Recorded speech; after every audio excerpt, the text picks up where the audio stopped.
Board of Supervisors. The meeting will now come to order. Ms. Marilyn, please call roll. Jones. Here. Woods. Starnes. Here. Mr. Armenter. Aronson. Here. Blossman. Brown. Danf. Luke. Mallett. Morris. Morrow. Temple. Garner. Williams. Madam Chair, there is a quorum. Marilyn. This morning, the LSU chapter of the Pershing Rifle will present the colors. Today's invocation will be given by Javen Bowman, and the pledge will be given by Brandon Legrand, Philip O'Neill, and my son, Trip Jones. Rise.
Dearly Father, I want to thank you for this day.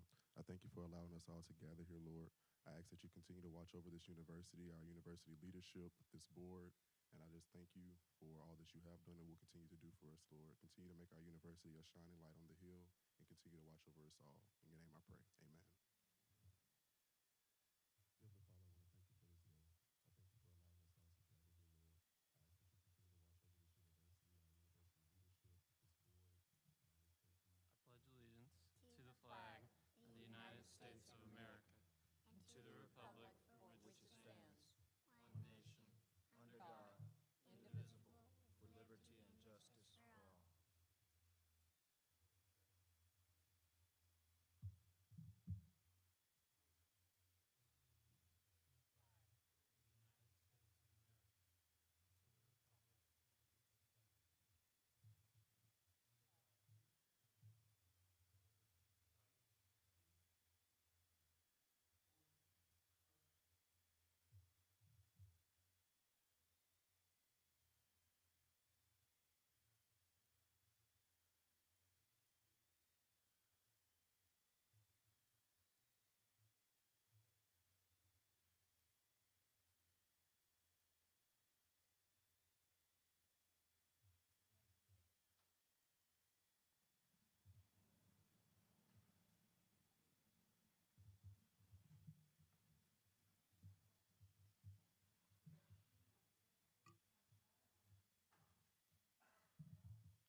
Good morning. My name is Brandon Legrand from Memphis, Tennessee. I'm majoring in journalism, and I'm really thankful to be back here once again. In these few minutes, I can't fully explain all of the experiences and lessons that I've gained here at LSU, but I can say that my time has been nothing short of extraordinary. The past 4 years have been a transformative experience filled with growth, challenges, and opportunities that have changed me for the better. From the moment I stepped a foot on campus, I felt a sense of belonging that I hadn't experienced before. I believe that sense of community has made LSU feel like a second home to me. Academically, LSU provided me with a world-class education I would know after changing my major 5 times.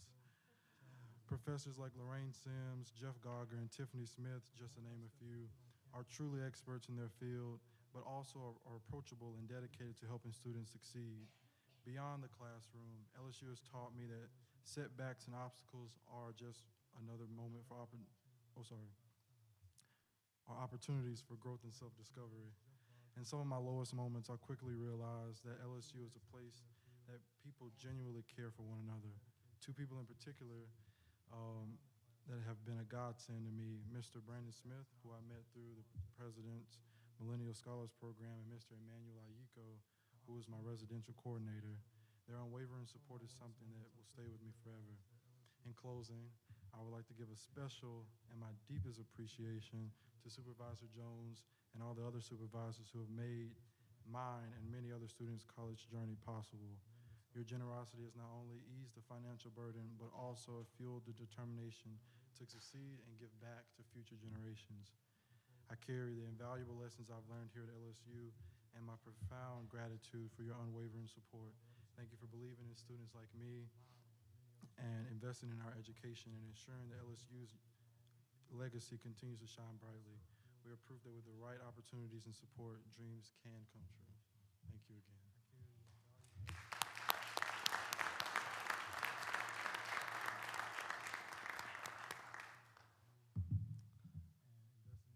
Hi, I'm Philip O'Neill. I'm one of the GAs for the Board of Supervisors, and I'm an honored recipient of one of Mr. Armentor's Board of Supervisors scholarships. I graduated just recently with my undergraduate degree. That was conferred by Chairman Jones. And I graduated as part of the 3+3 pre-law program and have finished my first year of law school. And I'm currently enrolled in the JD MBA dual degree program where I'm at the business school right now currently. Thank y'all for all the many wonderful opportunities that y'all provide for us students. Thank you, Philip.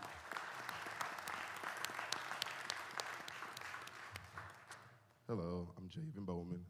I've talked to you all a lot before. I'm currently getting my master's in health administration from LSU Shreveport, where I plan to, after this, I'm applying currently to be an Ochsner Administrative Fellow, so I'm going the healthcare route. I just want to say thank you to the board. Around a year ago, about September, is when I started working for you all, so it's been a pleasure and a privilege, especially to work with and for you, Mrs. Jones. I met Dr. Kane, and I didn't meet Mrs. Jones, but I had met Ms. Jones before, but she was our guest speaker at our student government banquet, and our guest was Dr. Kane, and a few months later, Dr. Kane became my boss, so it's really been a full circle moment. It's been a pleasure, an honor, and a privilege to really work with you all and for you all. Looking forward to working with you, Mr. Woods, and continuing the great legacy that we have here at LSU. So thank you all, and thank you for all the opportunities and the privileges. Thank you, Javen and Philip, and thank you for all the great work that you do in the board office. We really appreciate you and hope that you all have a phenomenal year. If you would allow me a moment of personal privilege today, my son, Jerry Jones, Tripp, is having his 6th birthday today. So if you would all join me in wishing Tripp a happy birthday, I'd really appreciate it.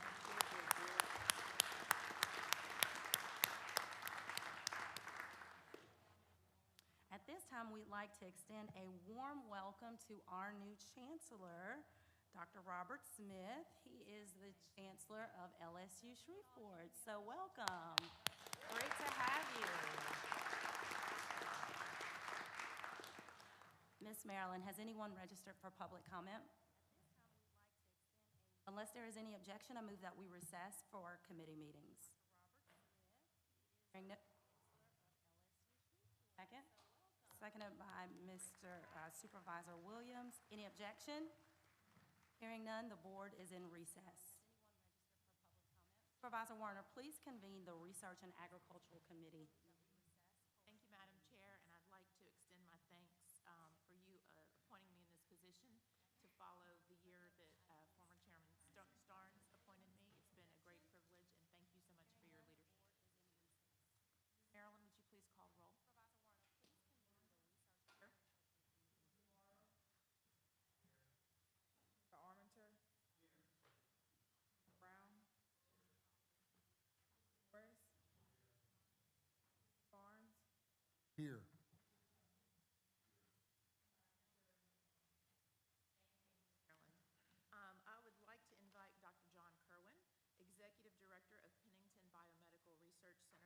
Research Center to present the information on the Grow Healthy program that we're going to hear about today and all the wonderful things happening at Pennington. Thank you, Madam Chair. Well, folks, this is a delight to present. This is part of an ongoing discussion that we've had around a chronic condition that faces Louisiana. A few years ago, I presented a program around obesity eradication. And since then, we've seen significant advances in those programs. Today, I bring to you a program called Grow Healthy, which is going to make a significant dent in this problem for the state. I have some prepared remarks, so I'm going to try to stay on time and read those to you. Louisiana has entrusted Pennington Biomedical to make our state healthier, and that starts with our children. Too many Louisiana children are overweight or have obesity. Pennington Biomedical's research has identified ways to prevent childhood obesity. That's what Grow Healthy is about. It's a new state-funded initiative to help reduce childhood obesity using statewide partnerships, implement scientifically proven obesity treatment and prevention programs researched and developed right here in Louisiana at Pennington Biomedical. Our programs will be available to families at every stage, from pregnancy to young adults across Louisiana, from rural parishes to our cities. We thank the governor and the legislature for funding Grow Healthy. We've hired a program director, Melissa Martin, and Melissa will present the program to you this morning. Melissa is experienced in program development and management, and most recently served the Louisiana Department of Health as Bureau Director over Chronic Disease Prevention and Healthcare Access. Before joining Pennington, she led LDH's Well Ahead Louisiana. Melissa is a Baton Rouge native who earned her bachelor's degree in dietetics from LSU and an MBA from LSU Shreveport. She's building out her team as we speak and will launch Grow Healthy in the coming months. So let me introduce Melissa Martin.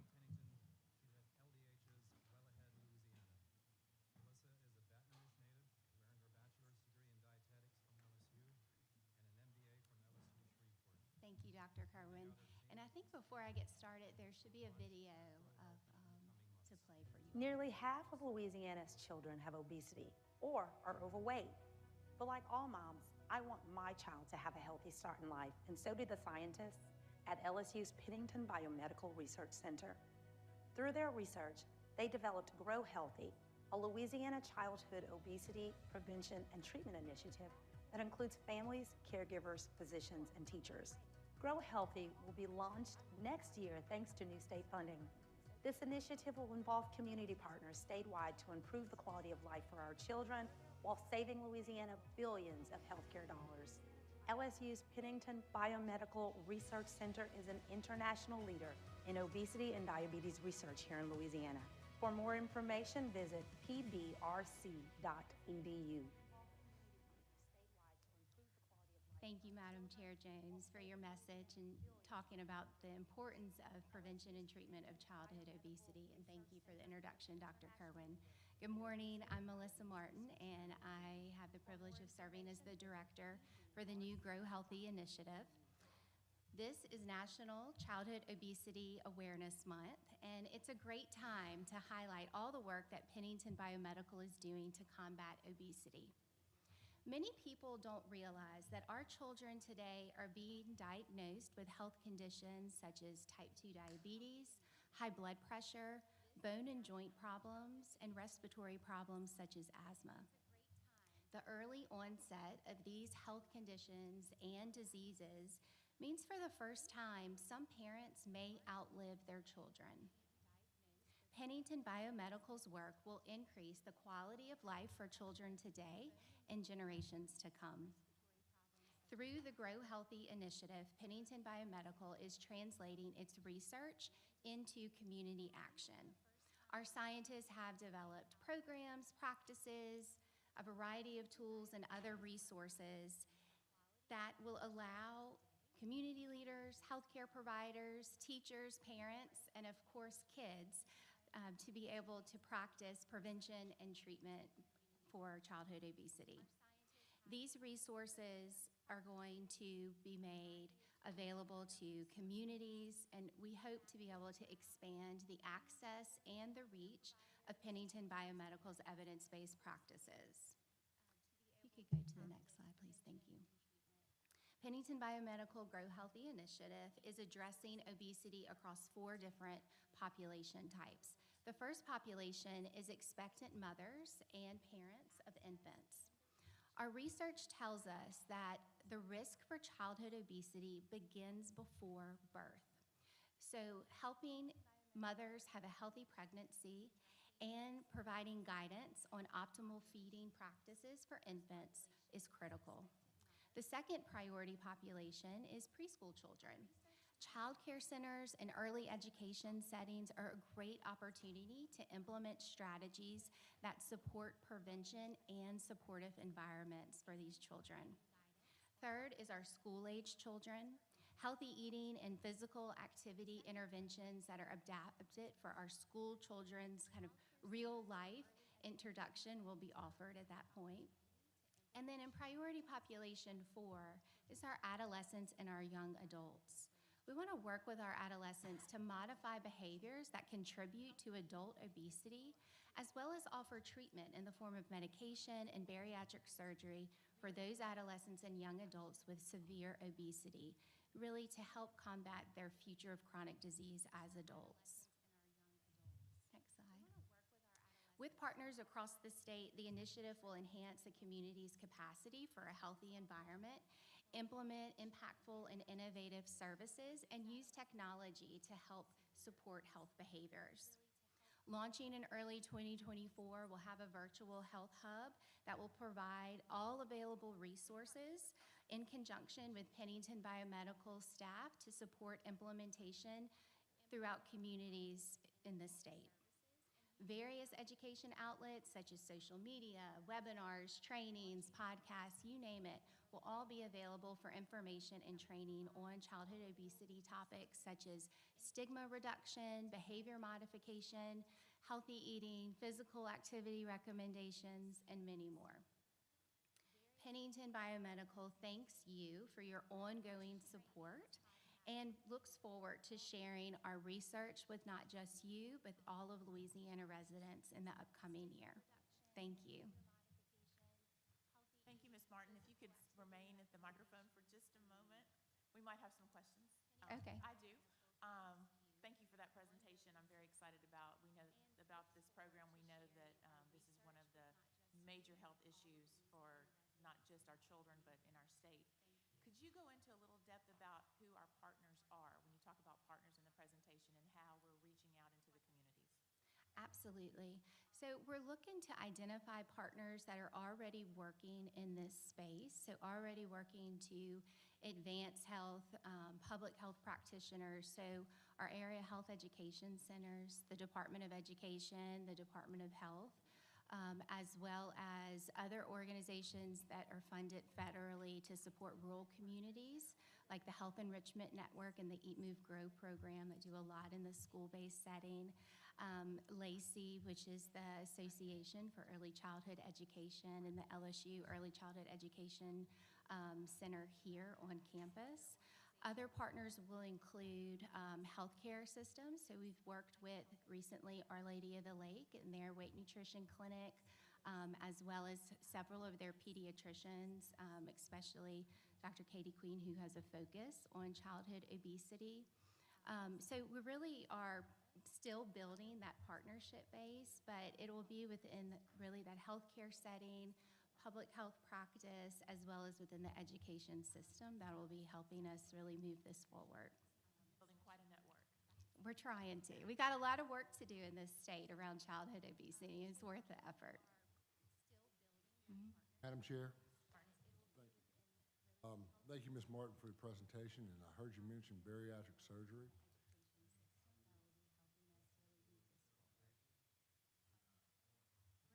The importance of the treatment that Pennington provides. Dr. Kerwin, it's good to see you.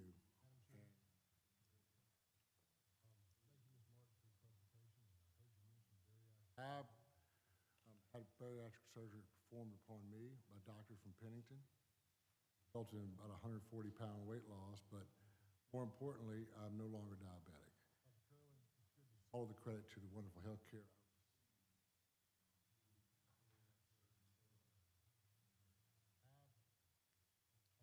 I was able to access that procedure because the family has really good health. I know that the law in Louisiana has been changed. Access to state employees. Allowing people who are, I was able to access that procedure because the family do understand that we still own employees here at LSU State Employees. You're in a position to address that. Is that, and what access from the LSU employees I consider life-saving treatment? I'll take a stab at that one, if that's okay. So first of all, congratulations on your health journey and the success that you've had so far. Earlier this year, the American Academy of Pediatrics issued a new clinical practice guidelines for the treatment of obesity. And within those guidelines, it talked about the use of medication as well as surgery as options for those over the age of 13. And why that is important is because now that we have these new guidelines, it allows us to be able to have conversations, not just with providers, but also with payers on the best ways to treat and hopefully also prevent adult obesity for these children. We recently have had some conversations with the Department of Health. Their Medicaid program, they're beginning to talk about the new clinical practice guidelines and how that may impact the way in which services are covered for children. So I do believe that with these new guidelines, with the ongoing research that Pennington has, we do have the opportunity to have some of those conversations. I am unaware of those conversations within the LSU First Network or within the LSU system, but maybe Dr. Kerwin would know more about that. Yeah, it's a great point, and thank you for bringing that up. We have had discussions with LSU First fairly extensively. The program has been actually expanded to other institutions. We're still negotiating, and not we. When I say we, our partner in the bariatric surgery program is Our Lady of the Lake. So negotiations have to happen between the Lake and LSU First, and it's a pricing issue. And so that once that is resolved, then the Pennington Metamor bariatric program would be available. Those enrolled in LSU First. But as it stands right now, I don't think we've reached a final on that. People are working on it.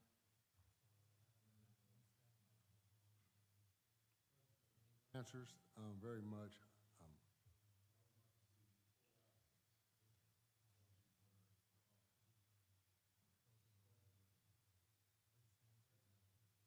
Supervisor Starnes, any other comments or questions? Thank you so much. We appreciate the presentation today and also the information to Supervisor Starnes' questions. Great, thank you. Look forward to an update soon on the progress. Sounds good. Perhaps next year. Thank you. Thank you. I will now entertain a motion to adjourn the committee.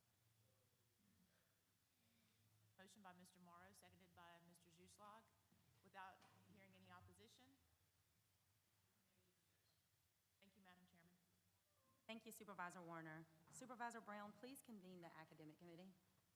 Thank you, Madam Chair. Ms. Marilyn, will you please call the roll? Brown, Here. Armenter, Mallett, Morrow, Barnes, Temple, Warner, Williams. Thank you. Provost Haggerty, will you please present our first item? Yes, thank you, Supervisor Brown. On the full agenda, there is one item. It is a request to establish here at LSU A&M a Master of Interior Design.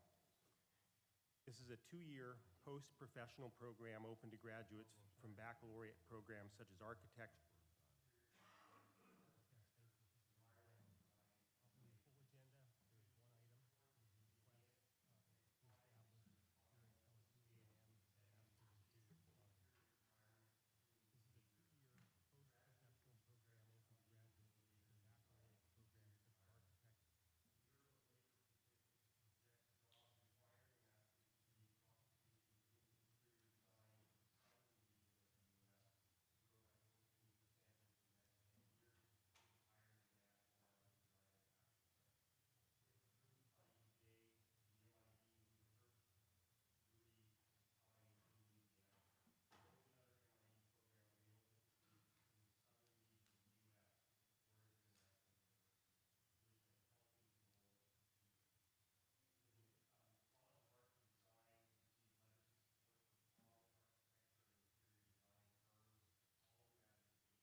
Thank you, Provost Haggerty.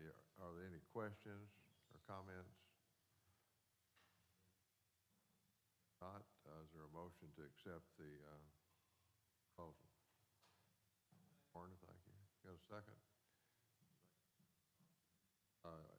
All in favor? Opposed? Passed, thank you. And would you proceed? Item, please, sir. Next, there we go, that's better. Sorry. Microphone was off. There are 6 items on the consent agenda for the board's consideration. First item on the consent agenda is from LSU Health Sciences Center, New Orleans, for continued authorization and continued designation excellence for the Cardiovascular Center of Excellence. The center was fully authorized and granted Center of Research Excellence designation by the Board of Regents in 5-year renewal. The Center for Cardiovascular Disease has graduated over 25 students, secured 43 research grants totaling more than $22 million, published more than 94 landmark research publications, and hosted 62 international experts in various areas of cardiovascular research. The costs are more than covered by the incoming revenue. And I think I neglected to mention that this is LSU Health Sciences Center in New Orleans. The next request is also from the LSU Health Sciences Center in New Orleans. And it's a request for continued authorization of the Center for Evidence-Based Practice in Behavioral Health. The center was granted full approval in 2020 and is seeking renewal for 5 years. Recent accomplishments for the Center for Evidence-Based Practice in Behavioral Health include a 165% overall increase in agents and 113% increase in clinicians trained with the national recognition of Louisiana as having the most functional family therapy providers per capita in the nation. 22 reports and briefings and 5 peer-reviewed publications have been highlighted in over 77 state and national conferences. All revenue associated with the center exceeds costs. Next, we have a request from A&M to name 5 spaces in the newly renovated Huey P. Long Fieldhouse Complex. The 5 spaces are as follows. First, the ballroom, to be named the Laura F. Lindsay Ballroom in honor of Dr. Laura Lindsay, the founding dean of the College of Human Sciences and Education and Professor Emerita of the Manship School of Mass Communication. And this is in recognition of a $1 million donation from friends and family. The second is the athletic training suite, to be named the Richard and Lori Pellerin Athletic Training Suite in honor of the Pellerins, who generously contributed $300,000. Third, the Human Anatomy and Cadaver Laboratory, to be named the Dr. Monroe J. Rathbone and Mrs. Barbara F. Rathbone Human Anatomy and Cadaver Laboratory in memory of Dr. Monroe Rathbone and Mrs. Barbara Rathbone. And this is in recognition of a $1 million donation from the Rathbone family. Fourth, the clinic classroom be named the Baton Rouge Orthopedic Clinic Classroom in recognition of a generous support from them, a gift totaling $375,000, some of it for equipment. Fifth, the School of Kinesiology Administration Suite be named the Amelia M. Lee School of Kinesiology Directors Administration Suite, in honor of the leadership and service of Professor Emerita Amelia Lee, and this is in recognition of a $250,000 donation from friends and family. The next item on the consent agenda is a request from LSU A&M to name the John G. Turner and Jerry G. Fisher Center for Opera in recognition of their generous $4 million donation to the LSU College of Music and Dramatic Arts, which is the largest donation in the college's history. This results from a 2018 gift and a review and an audit of the names on campus revealed that this had not gone through Board of Supervisors approval. So the name is there already, but we're seeking correcting an error that was made 5 years ago in not receiving your approval for it. The next is a request from LSU A&M to rename the Georgia Gulf Endowed Professorships, and there are 2 of these, to the Westlake Endowed Professorships. And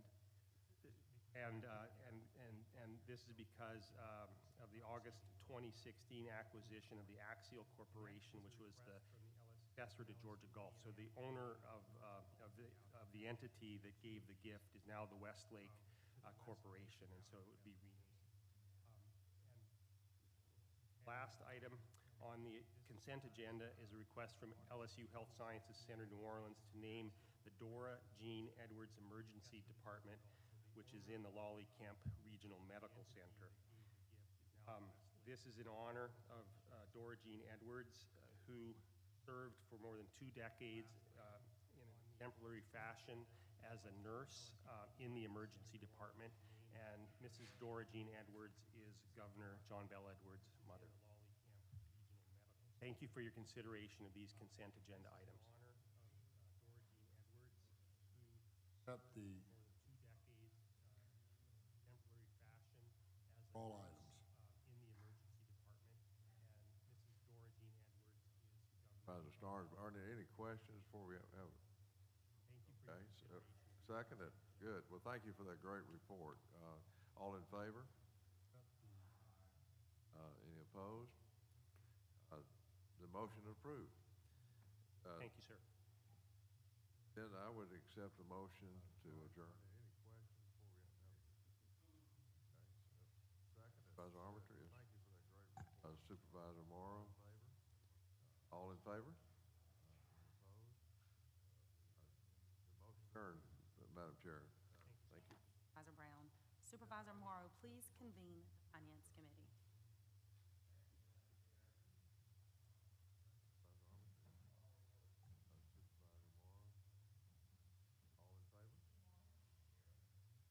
Glassman. Aronson. Starnes. Here. Morris. Williams.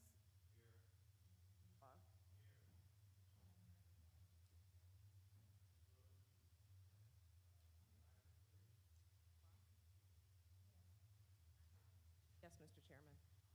The item on the Finance Committee agenda of the for operating budget, recommendation to approve that operating budget.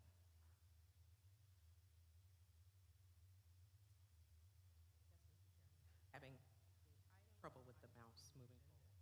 IT's got me. Presentation is the proposed for operating budget, as well as an overview of fiscal year 25 budget priorities. Those budget priorities have to be presented by the President to the Board of Regents later this month, so we are providing them to you in advance. In terms of the operating budget cycle, I like to remind everyone that this is an ongoing cycle. September, October is the point in time when you approve current year budget, as well as our requests for the following year.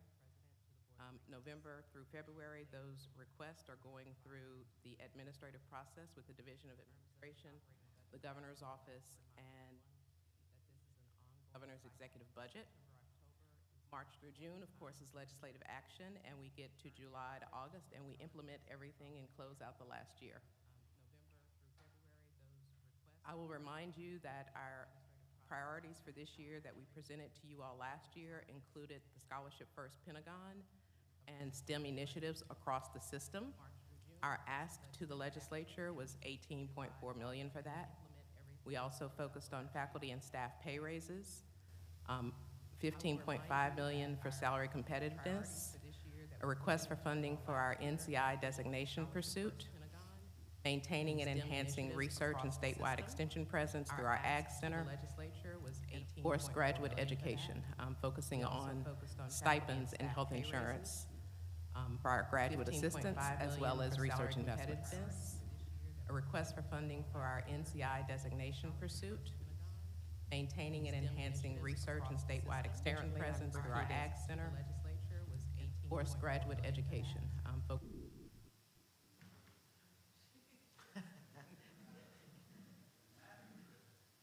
There you go. We also focused on mandated cost, staffing solutions, our facilities with our deferred maintenance backlog, upgrades on information technology, which includes our new student information system, our security operations center that is being started here at the main campus and at our Shreveport campus. That security operations center is over the Lonnie network, and it will eventually provide the operations or the ability for every higher ed institution in the state to have their own security operations center, which is basically a cybersecurity advancement. We're leading in that endeavor, and funding of $7.5 million was awarded to Board of Regents to fund that initiative. And our first Security Operations Center staff, which are all students, will start work this fall semester. We've already started tracking through the Security Operations Center. We are also continuing our upgrade of our student information system, and that is a system-wide update, excluding the health science centers. But all of our campuses are also moving to the new system, Workday. So we received funding from the legislature of $3.5 million towards that endeavor, and of course, continued funding for our Title IX programs.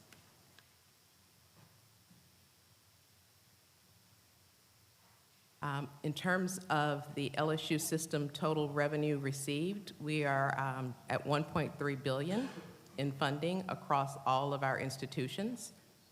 Breakdown of the funding, which you all were provided in June as well as in this month's board briefing. The pay raise and Title IX funding in this document is still at the system level, but that amount was spread to the other campuses, and the full amount was spread to the other campuses. In terms of the state funding, we are at a total state general fund revenue for the LSU system of $504 million, right at $505 million. Again, share of that funding spread across the system. In terms of a comparison, we have seen increases in our formula funding, as well as an increase in our revenue base from FY23 to FY24. Significant increases in higher ed funding for the last 2 years. So a thank you to the governor and the legislature for making higher ed a priority, and especially making the LSU system a priority. That allocation of the funding across all the campuses, our recurring base budget is $423,798,436. Funding to each institution under the formula from the Board of Regents is $30,828,000. Our Title IX allocation is just over $1 million. The mandated cost increases, which include health insurance as well as retirement benefits, just over $5 million, and our funding for pay increases for faculty and campus police across the system, $18,062,000. There were direct line item appropriations to various campuses throughout this process. Those total $27 million, and the breakdown of those line item appropriations for each campus include $8 million to the Board of Supervisors for graduate assistantships, Health Science Shreveport, an additional $1 million for graduate assistantships. The creation of an International Litter Abatement Institute here at the main campus for $800,000. That is a project that came out of the work done by the governor and lieutenant governor on litter abatement in Louisiana. They convened a working group last year to study our litter problem, and the creation of this International Litter Institute is an outgrowth of that. And we have been working with the governor's office and Keep Louisiana Beautiful in the lieutenant governor's office, as well as the Ag Center and the Office of Research and Economic Development in the creation of that Litter Institute. We also saw additional improvements for Shreveport for chemistry equipment, a study on student-athlete health here at the main campus, a landscape industry study here at the main campus, an increase in the base budget for LSU Shreveport of $1 million, athletic facility planning and design, student record system, which I mentioned is our workday integration, which is a system-wide initiative of $3.5 million, $5 million for the platform on energy transition. Health Science Center New Orleans received some additional security improvements for $1 million. Shreveport has Student Success Center renovations, and Pennington Biomedical received $1 million for faculty recruitment. The system also received money from Regents through specific appropriations, so we received a little over $3 million for campus safety initiatives, and we also received $4.8 million for mental health. So those mental health dollars will also be distributed system-wide. We have to present a plan for how we're going to use those dollars. So that plan is being developed, and that information will go back to Regents, and then the allocation of money will flow to each campus. Give you all an overview of the academic and research priorities set for the next fiscal year, so FY '24-25. Scholarship First initiative, of course, remains a priority with continued investment in startup funds, retention funds, expansion of the Honors College here on the main campus, new faculty hires. And this initiative is supported across the system campuses with investments in STEM education and allied health education, both Eunice, Alexandria, and Shreveport, as well as the work of our health science centers. Our continued investment and work on the NCI designation through the Health Science Center New Orleans, but also system-wide efforts on NCI, including our Pennington Biomedical Center, as well as our vet school and our other campuses around the state contributing to that work. In the Property and Facilities Committee, we will have a request to expand the lease space in the Louisiana Cancer Research Center for additional researchers, as well as office space in pursuing our cancer research. Artificial intelligence, or AI, analytics and bioinformatics are a priority set by the president. He may go into detail on that, but in terms of a request to the Board of Regents, this is funding to expand and invest in the technology, both faculty and staff with specializations in this area, and focusing on biological sciences, agricultural research, public health, and medicine. There was an announcement earlier this summer regarding the creation of our Office of Data Analytics and our Chief Data Officer, the first one for the system, Dr. Keena Arbuthnot. Some of this work will be work done by Dr. Arbuthnot, as well as work done by our Ag Center with Dr. Matley. And continuing our investment in graduate education and research, there is a request for $20.4 million in funding.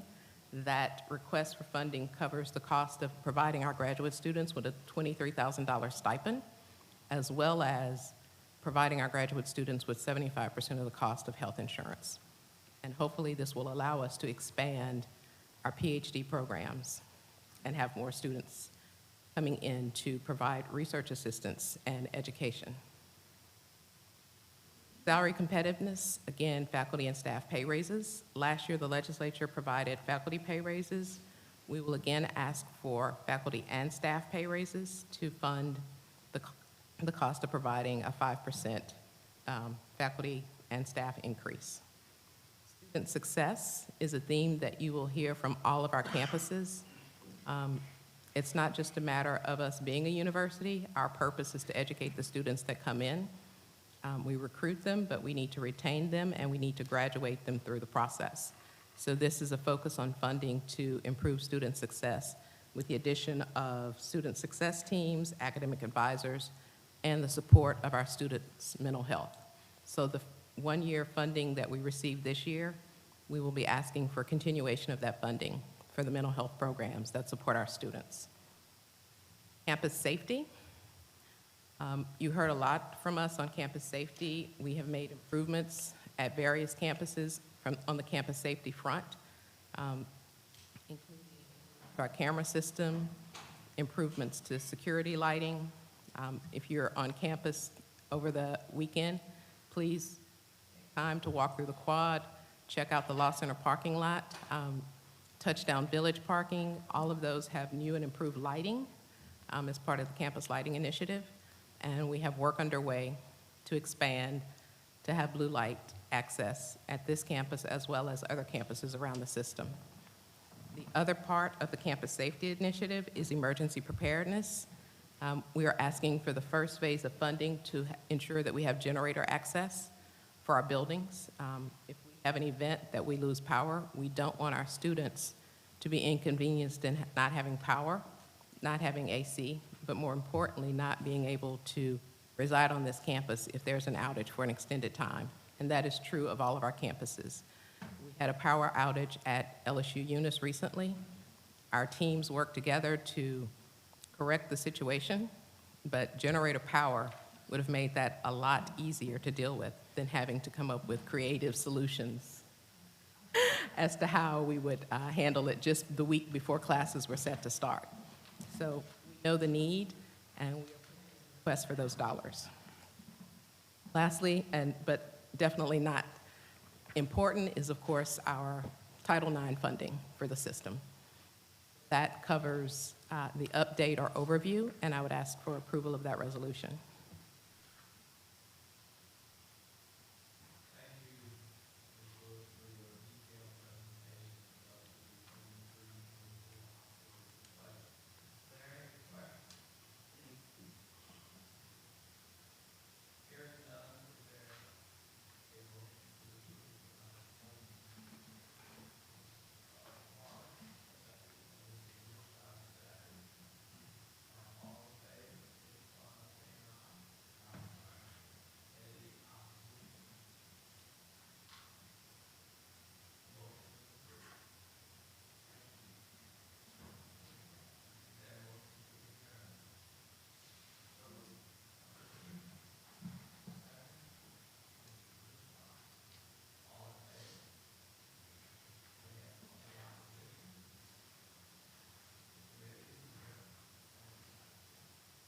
Supervisor Morrow. Supervisor Aronson, please convene the Property and Facilities Committee. Thank you, Madam Chair. Ms. Marilyn, would you please call the roll? Aronson. Werner. Danf. Mallett. Luke. Woods. Law. Madam Chair, is a quorum. Thank you. We do have a request to add an item 6 to the agenda this morning, which is a donation from the Rapides Foundation to the LSUA Foundation. Is there a motion to adopt adding this item to the agenda? All right, the motion is approved. Thank you very much. Ms. Lewis, would you please present the items? Yes, Madam Chair. Now 6 items to present for your consideration. The first item is the request from the LSU Health Science Center New Orleans to authorize a first amendment to a cooperative endeavor agreement and lease that they have with the LSU Health Foundation New Orleans for some additional lease space in the Stanislaus Hall building that is previously served as a nursing residence hall. In 2021, there was a lease entered into between the Health Science Center and the foundation, the LSU Health New Orleans Foundation, not the LSU Foundation, for a lease of space to operate a nursing home. And this allowed St. Luke's Nursing Home to return to a facility after Hurricane Ida. This lease has continued. It provides for a limited amount of space. The proposal is to expand the lease to include all floors in the building. It's a 10-story floor building, and have nursing home residents be expanded into more space and to provide more programming to provide a better service to those nursing home residents. This would also provide additional income to the Health Science Center New Orleans by leasing out the entire space and offset the cost and expenses they have for maintenance and operation of the facility. All of those would be covered by the sublease. So it's roughly $1 million, well, $1,045,563 in rental income to the LSU Health Science Center New Orleans, and improved treatment and care for those nursing home residents. So that first request is to approve number 21 to add the additional space, the additional rental terms, and extending the lease from December 1st, 2023 through November 30th, 2026. Thank you. Are there any questions? Is there a motion to approve the item? Second? Luke, thank you very much. All in favor? Objection? The motion is approved. Thank you. Ms. Lewis, would you please present the? Next item is also the LSU Health Science Center New Orleans, and this regards the lease of space between the Health Science Center and the New Orleans School of Medicine faculty group practice, which the faculty group basically operates a medical practice. This would be a lease of space at the dental school, create an ambulatory surgical center.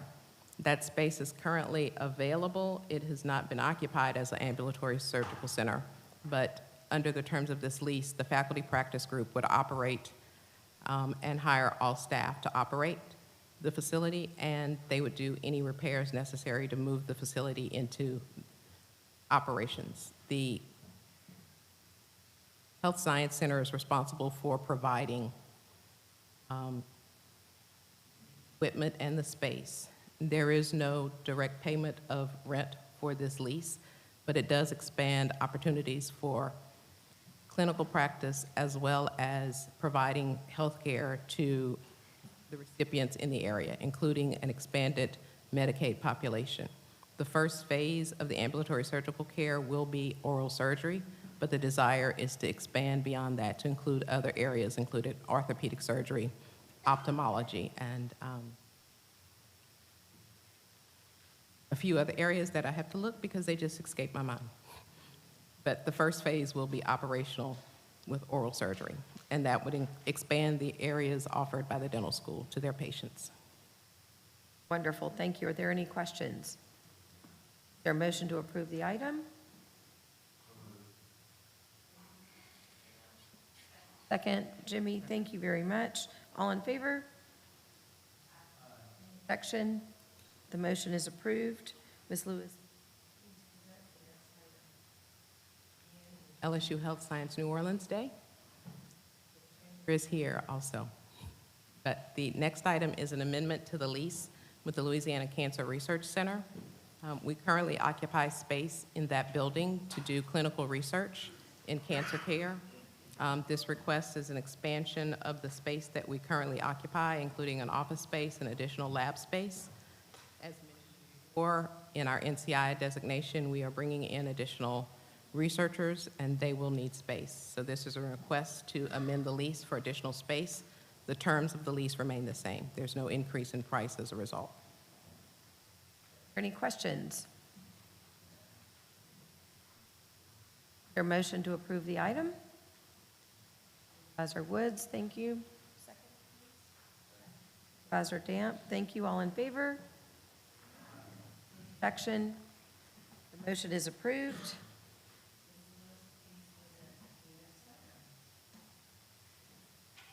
The next item is request for approval of the fiscal year 24-25 capital outlay budget request, and this is our 5-year capital outlay budget request as well as our prioritization of items in capital outlay. Back to the other PowerPoint, I apologize. But just a reminder, in terms of our capital outlay process, it's developed by the campuses between February and June of each year. From September to October, we go through this consolidation and approval process. November through June, we're going through preparation in the legislative session. And July forward, we enact the funding that we receive through the capital outlay process. This would include funding for emergency projects, funding for self-generated continuing projects and new projects. Our request for next year is, again, $20 million in safety and accessibility funding. That is funding for projects across the system to be ADA compliant, to be compliant with requirements from the state fire marshal, and to improve campus safety. Have no requests for self-generated projects on the 5-year plan currently, but we do have some projects that are continuing that include money that is considered self-generated, and that includes the money that we raised for the new science building. Continuing projects, this past year session, we received funding for the Library Learning Commons, so we will have a request to move that money from 5 into operations. That project is going to architect selection in November. Other new projects, and we're listing it as a new project, would be the Ag Center and Vet Med Innovation Center. Even though that project received priority 2 funding in the current bill, we have not actually received the funding as of yet, so we're continuing it as a new project until any funding is received.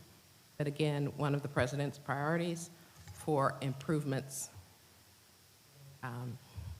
ag innovation, and veterinary medicine. There is a complete list of all the projects for your consideration. Priorities include continuing to complete the science building. I know I say continuing to complete the science building because we've been working on it and talking about it for the last few years. The infrastructure work for the science building is underway, and we are very hopeful that construction of the actual building will begin in '24. But there were lots of steps up to the point of the building coming out of the ground, including the necessary infrastructure to support the building. Some of the work you've seen under utilities modernization goes into supporting that building, and then the dairy store and that space has to come down before the new building goes up. We will still have ice cream, Dr. Lee has assured me. Priority projects and requests from across the system are included, including some projects that we have for Lolly Kemp, which is the last hospital that the Healthcare Services Division still operates. Some improvements to the Lolly Kemp facility. You approved a naming by the academic committee just a few minutes ago related to Lolly Kemp. We have an emergency repair of the Julian White Hall, which is our current issue. We're paying for that this year with deferred maintenance dollars because some of the sides of the building are coming down. So if you're heading to that's the Art and Design building, if you're heading to the stadium tomorrow and you notice scaffolding and construction work on that building, it's an emergency repair. So that is also on our request list for capital outlay funding priority for next year. In terms of other campuses, we have requests from both of our health science centers. We have Eunice with the continuation of its work on the STEAM building. You have LSU-A with continued work on 2 fronts, both their Student Success Center on campus, but also their downtown health education complex.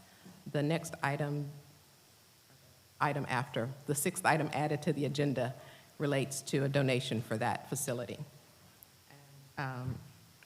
LSU Shreveport, they're seeking to create a student wellness center within their existing campus footprint, so priority funding for that, as well as deferred maintenance funding for roof repairs and things of that nature. I'm sorry, LSU Shreveport, and then LSU Health Shreveport is work on their existing buildings and floors of those buildings, as well as a request for additional research space. That concludes my overview of capital outlay. That, are there any questions? Is there a motion to approve the item? Supervisor Danf, is there a second? Werner, thank you very much. All in favor? Aye. Any objection? Motion is approved. Thank you. I know that is a lot. Ms. Lewis, would you please present the next item? Our fifth item is a request to amend the lease with Lake Charles Memorial Hospital. That is one of our providers and partners in providing healthcare services. Lake Charles Memorial, the facility itself, was damaged by Hurricane Laura in 2020. Under the terms of the lease, they pay a set amount. They had actually prepaid their lease payment, which is roughly $2.5 million. Under the terms of the lease, the property can be reappraised in the event there is substantial damage. The new appraised value of that property is $157,000, and that is because the only usable portion is the parking lot, and Lake Charles Memorial has purchased temporary buildings that they are operating out of from that parking lot. So this is a request to amend the lease for 2 years to reduce the lease payment from $2.5 million to $157,000. This is recommended by the Division of Administration, and the actual lease payments do not benefit the LSU system directly. Those lease payments are collected by the Healthcare Services Division and sent on to the Division of Administration. So this does not have a direct impact on our budget. Correct. Are there any questions? Is there a motion to approve the item? Yep, thank you. All in favor? Objection? The motion is approved. At this time, I would like to recognize LSUA Chancellor Paul Carell to present the next item, please. Thank you very much, and thank you all for allowing us to bring this forward. About a year ago, y'all approved us trying to address the shortage of healthcare workforce in Central Louisiana by us proposing a new health education complex in downtown Alexandria. Thank you for that. From day one of the key components of that was trying to encourage the Rapides Regional Hospital and the Rapides Foundation, who jointly own our Allied Health building downtown. We've been using in their generosity, getting them to donate that building to us so we can make that part of the complex. It'll be remodeled, and then we'll have a building next door, a major enhancement of our health care. We're trying to double the number of nurses and allied health professionals entering the workforce. Well, after about a year of negotiations, they've agreed to donate it to us. As I said, it's jointly owned by the Rapides Regional Hospital and the Rapides Foundation. We'd like to really move forward. They're ready to move forward. There's been a new CFO and CEO appointed recently, and their willingness to donate it is something that's really important to this project. So we're pretty excited about that. We did get $2.9 million from the legislature to begin serious planning and design in cash. It wasn't something that has to go through the bond commission. So we're planning that. I think our architectural selection is October 11th for the project. So I really would encourage and hope that you would approve the donation of this building, which has been part of the plan from the beginning, and the generosity of Rapides Hospital and the Rapides Foundation is much appreciated, and would hope to be able to get that donation completed in the next few weeks, working with LSU Legal, obviously, with all the details of the donation. It will be to the foundation, the LSUA Foundation, and eventually the foundation would donate it to the university after it's remodeled. Questions for Chancellor Carell? Much for that. All right, is there a motion to approve the item?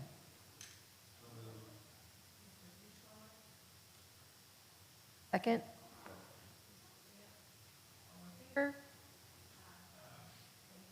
Action. The motion is approved.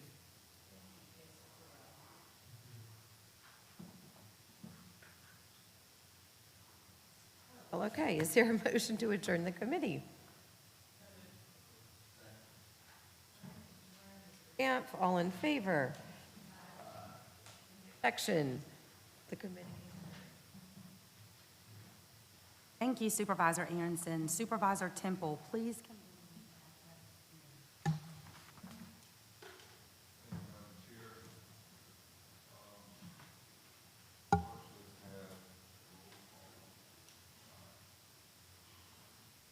Temple. Clark. Aronson. Here. Mr. Blossman. Dam. Morrow. Warner. Williams. Woods. There's a quorum.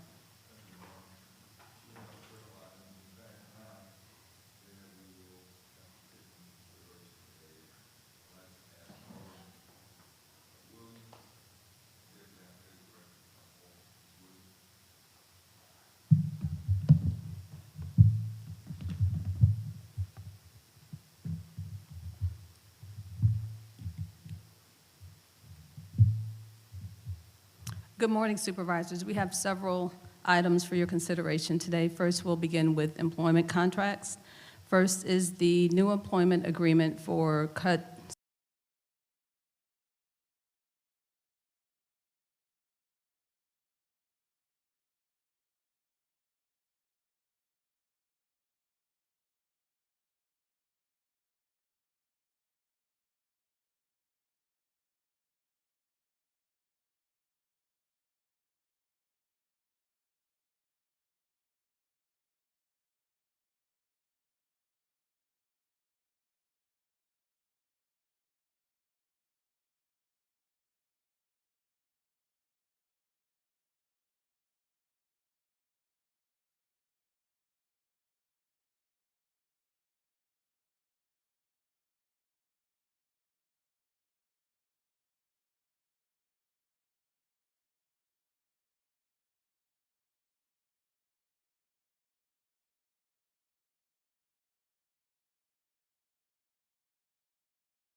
Yep. But when you have contracts, when she came, she wanted to win a championship. She thought she could. She went to her up here, and she did it. So I really would like, when you contract to come to LSU, come in here and you look at your incentive. Come down here to win a championship. Don't just put $150,000 in to win a championship. Put $1 million down. Put it. So when we're looking at approving it, we can say, look, you win a championship, we owe you $1 million bonus for winning. That's fantastic. That's incentive-based compensation. The 150 is great, but she won it, and now they ask for $1 million. Because her contract's going to go from 2.1 to 3.15. That's $1 million. Go to that for till 33. So it's hard for me to imagine it's only a $34,000 increase time frame, because it seems like it's like $1 million. Yes, if you'll allow me to clarify, for the Okay. original term of her contract, the 28 through 28-29, that's where the net increase of $34,000 comes from. If we look at her contract with the additional compensation and the increased ticket revenue and taking out the incentives that were virtually guaranteed, for that period through 2028-29, the net increase there was $34,000. Obviously, for the additional 4 years, that would be money that we hadn't previously contracted, so that would be the difference there. I agree. Increased ticket prices, have to sell the tickets. Certainly. Okay, so that's really not a guaranteed in revenue, because the tickets must be sold. You raise the ticket price, people still come, you win, and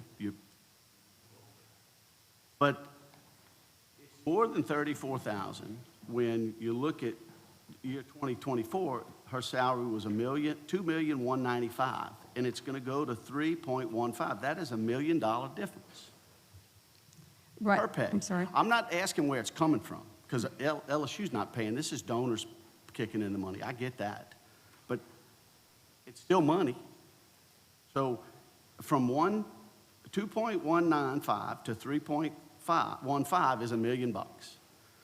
So she's going to, her base salary is 3.15 plus the 400. So it's 3.5 million a year, plus her incentives for winning championships. Right? Yes, but the increase between her base salary and her compensation salary and the new salary is only a difference of $395,375. And then from there, again, taking out those incentives that were virtually guaranteed to the tune of $47,125, and then adding into the additional revenue that we expect to gain from ticket sales, it's not $1 million difference between the salary then and now. Yes, it is. All right, I'm confused, and I'm going to stay confused on that, because we don't have enough time, and I'm not going to belabor the point.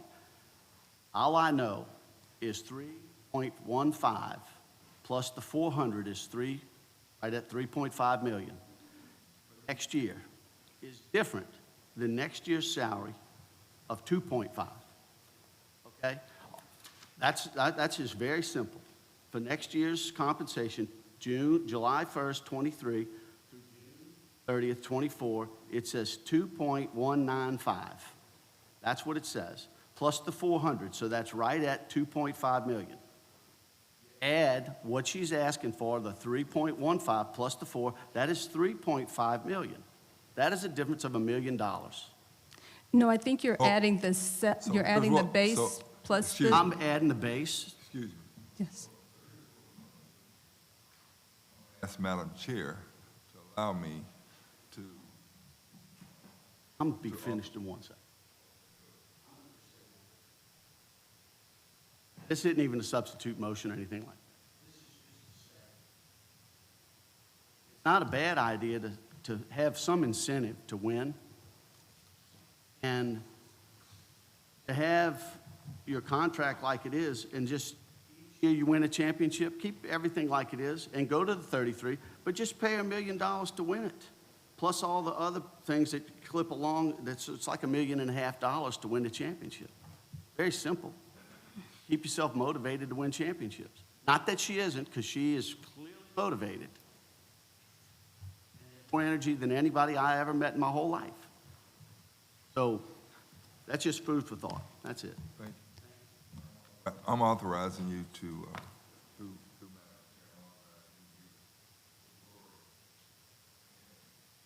I will. that. And look, I'm not complaining. It's just, it's these one-sided deals are really start adding up to, and it can't go in and say, Coach, look, you didn't do so good this year. Salary? Absolutely. Because that doesn't happen. They only go this way. There's never a chance for them to go that way. Chairman, thank you. Thank you, Lori, and I would like to thank the athletic department. I am tickled beyond all measure that Coach Mulkey is our basketball coach, and I am particularly pleased that this is just a recognition of what was already built in as easily accessible incentives being placed from one category to another in her compensation package. Correct. I think she is the best basketball coach in the country. I cannot emphasize enough, as someone who attends our basketball games, number of people who attend, it is awe-inspiring to see Coach Mulkey's program, and I don't think we'll have any problems at all in having people come watch work. Thank you, Mr. Osbury, for your work, and I'd like to thank Scott when I see him for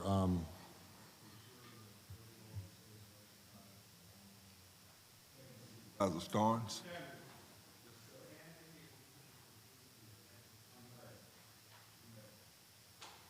Mr. Zuschlag, second. Morrow, all in favor? Aye. Aye. Ayes have it. I got to vote no. Next item. Lori? Yes, I'd like to also present from our women's basketball staff a First Amendment for our assistant coach, Gary Reedus. He, as you all know, helped us win the national championship. We are looking to extend his contract by 2 years with a salary increase as well. Starting with this year, his salary will increase, proposed salary increase will go from $150,000 to $275,000, and then in the following year, increase to $305,000.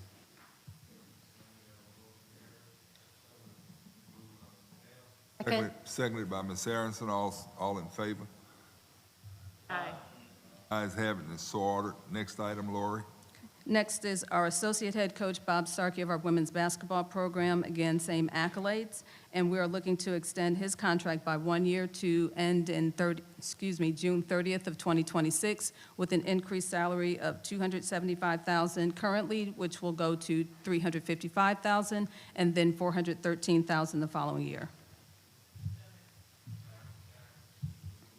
Morrow, seconded by Mr. Damp.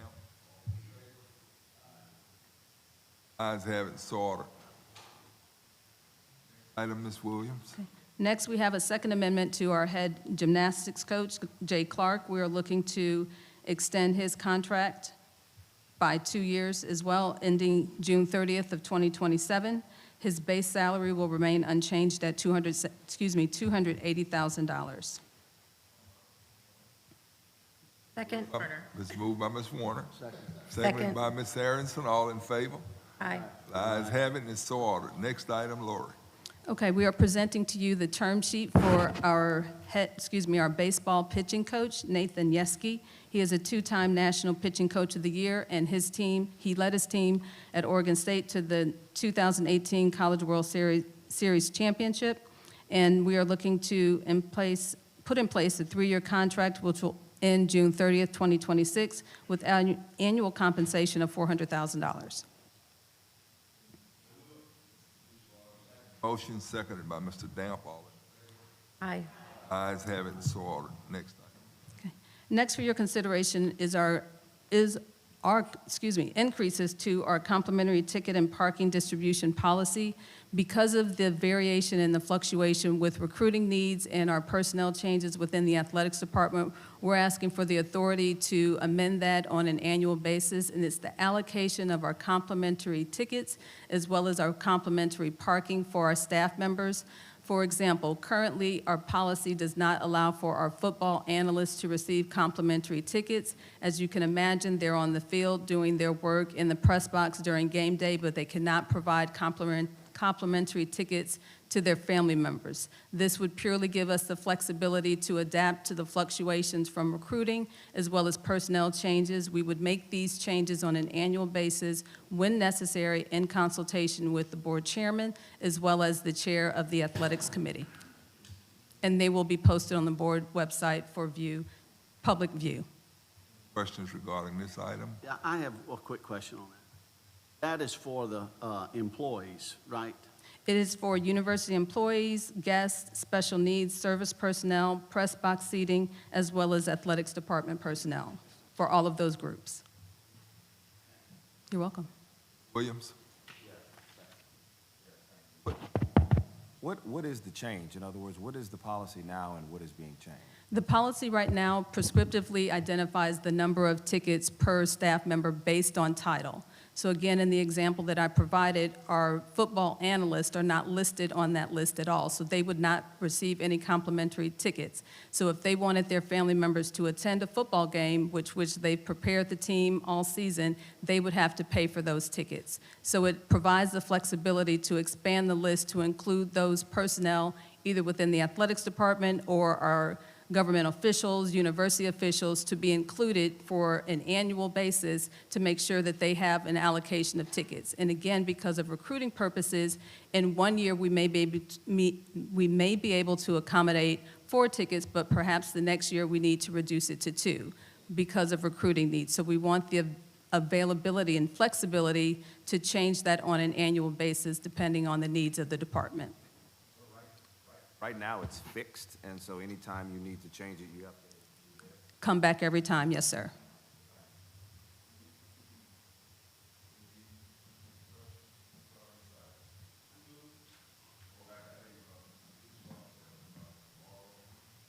Favor, let it be known by saying aye. Aye.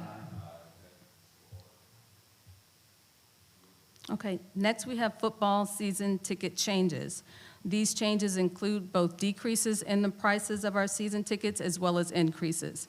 We made these decisions based on the renewal rates and demand for our football season tickets. We also took into account the secondary market and the value of the tickets as it exists within those markets for the last 2 seasons. This will begin with the 2024 season in mind, and we are also looking to accommodate the anticipated demand once we include 2 additional schools in 2024 to our SEC program, which will be the University of Texas and the University of Oklahoma. Specifically, we are looking at general seating reductions of $50 for certain seats, as well as an increase of $125. That's the range that we're contemplating. So our lowest ticket that will get someone into the stadium will go from $400 in '24, then reduce to $360 for that ticket at the 600 level. The highest price ticket, that $125 range, will go from $1,675 to $1,800, and that's for our general seating. Season.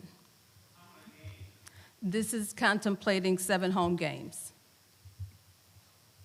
And does this sit completely outside of what TAF does?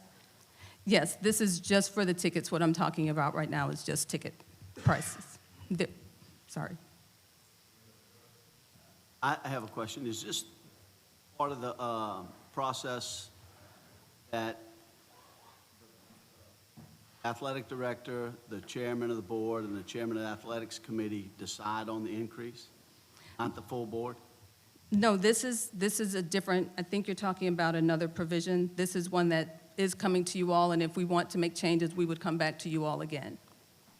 This is not something that we're asking for the authority to change on an annual basis without coming back to the full board.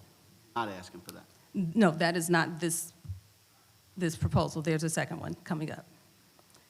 If I can continue for club seating, we're looking at an increase there, $50 per season, as well as in the suite level, $50 per season ticket there as well. And that concludes my presentation on this portion. Questions?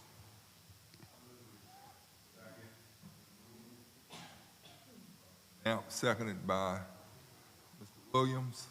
All in favor? Aye. Ayes have it, and it's so ordered. In the event that the SEC moves to a 9-game conference schedule, we are asking for the ability to increase season tickets in the lower bowl as well as the premium areas by $25. Separate, yes. Question. Why would you do that? Because in this case, the value of the season ticket is increased because now we have 9 SEC games instead of the 8 SEC games. And so obviously with that, we'll have more marquee opponents coming to town as well. So it increases the value of the season ticket. And so we're looking for an increase of $25 to match the additional game that will come with that season ticket. 7 games and they're $100 a ticket. That's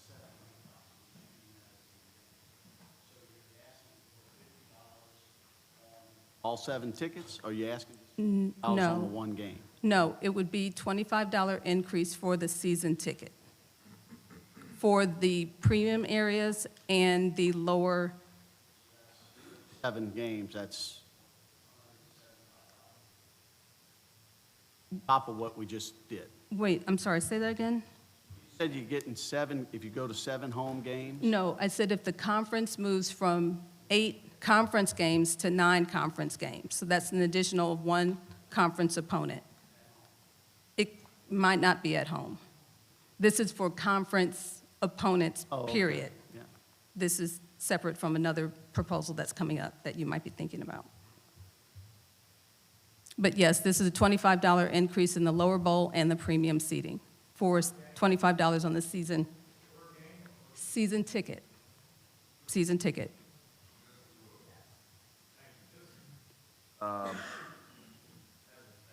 Technicality, I think, this item, it does not appear separate on the agenda. This item to go to the 9-game $25 increase was part of the prior resolution. They're all, So I think we need to reconsider the whole.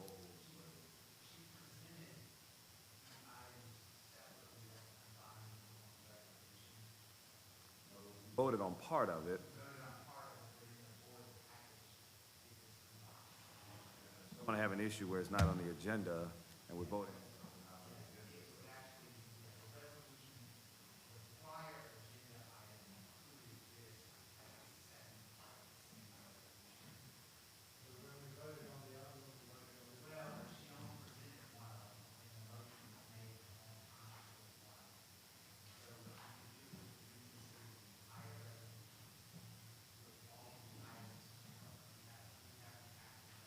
yes. Yes, it's in there. It's number 2 of the 5.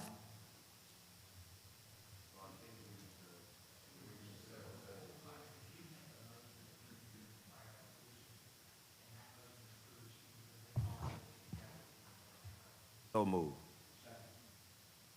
By Mr. Williams, seconded by all in favor? Aye. Ayes have it, it's so ordered. Thank you.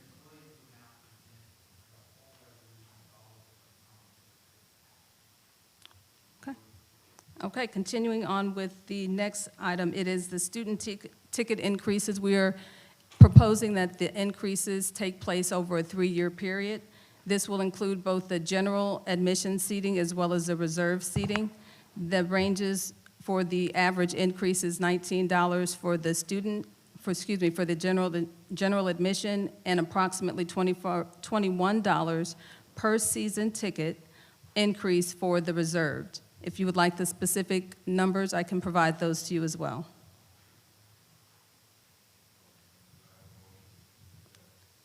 Do we not? I keep going. No. There's two more. Okay. In addition, we're looking to increase season tickets for students by 15% if we go to 8 home games. This is similar to the conversation we were having earlier. Currently, we have 7 home games. If we increase the 7 home games to 8 home games, we're looking to increase season tickets for students, the price by 15% in that particular season. Continuing on, we're also asking for a season parking increase over a 2-year period. It will include both increases for our vehicles as well as the motorhomes within our parking areas. There is a reduction of $50 for certain parking passes, and then an increase over the 2 seasons of $775 for others, amounting to $388 per season for the parking increases. The motorhome increases are $175 to $500 per season pass, again, over a 2-year period. Are there any questions? Ms.? Thank you, Mr. Chairman. Ms. Williams, give us some information on student tickets. Yes. How many are available?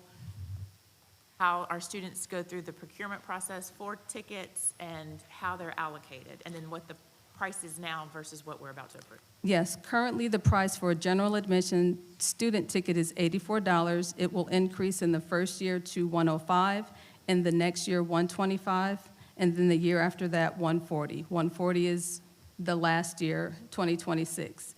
One-time price they pay for a season ticket? For a season ticket, $140 is what it will be in 2026 if approved, yes. And we have 10,500 student tickets available in the general admission category, of which I'm talking about right now. The process will remain the same. It is interesting, and part of the reason that we're looking for the increase is because we want to be able to make sure that our freshmen coming in can get tickets to the game as well. And by increasing it, it will allow us to still have the lottery for our freshmen to be able to get tickets as well. So we're looking to increase the prices and then also respond to the renewal rate that we've had for our season tickets. For our reserve seating, it is currently $126. It will increase to $150 in year 1, $170 in year 2, and in year 3 to $190. Again, that's the season ticket. Reserved. For reserved, correct. That number again, I'm sorry, for the reserve. Yes, it's 126 currently. In year 1, it will increase to 150, year 2, 170, year 3, 190. And there are 3,000 of those tickets. Is that included in the 10,000, or that's an additional? Separate, so a total 500. Student tickets. That is correct. That's correct.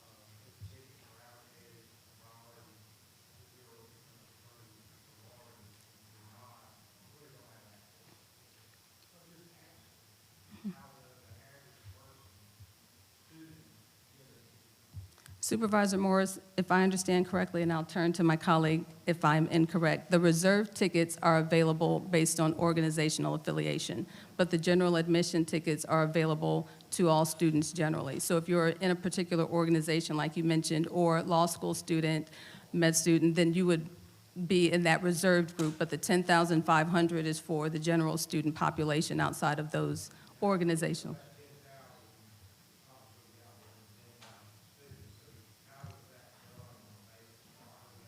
Lottery, yes, sir.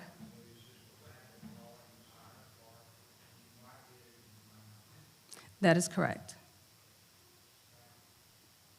Are the students allowed to sell their student tickets on a third-party website, StubHub, for example? Or those tickets aren't allowed to be sold in another? I don't know, Supervisor Warner. I'm not sure. Questions?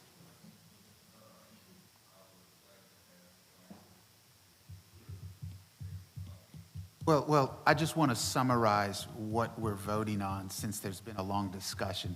So the resolution is actually one resolution to amend the ticket and parking pricing policy. Within that policy, there's going to be a potential regular ticket increase,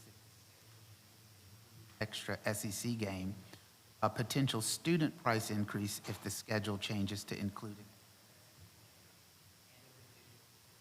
parking price increase. So all of that's folded into the same policy, which is why it's one resolution. And those are the components that she just described. That's what you'd be voting on. Okay, now I have a question. All right. In this resolution, because it wasn't discussed, or is it next? Because I don't see any more items about relinquishing the board's authority to vote on this. President and the chairman. One component, the component, if you look at the second part, be it I don't further- have that. It's just I get a one-sheet thing. Look at the second part. I read it, but Okay. I don't have my computer in front The of me. $25, the potential $5 increase price if the SEC adds an additional game, subject to an approval by the board chair and athletics committee chair and the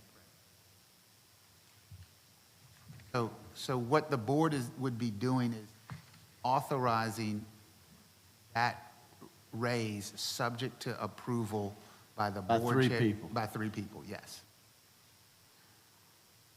But can I ask, but the way I hear it is, we are deciding now that it would be a good idea as a board.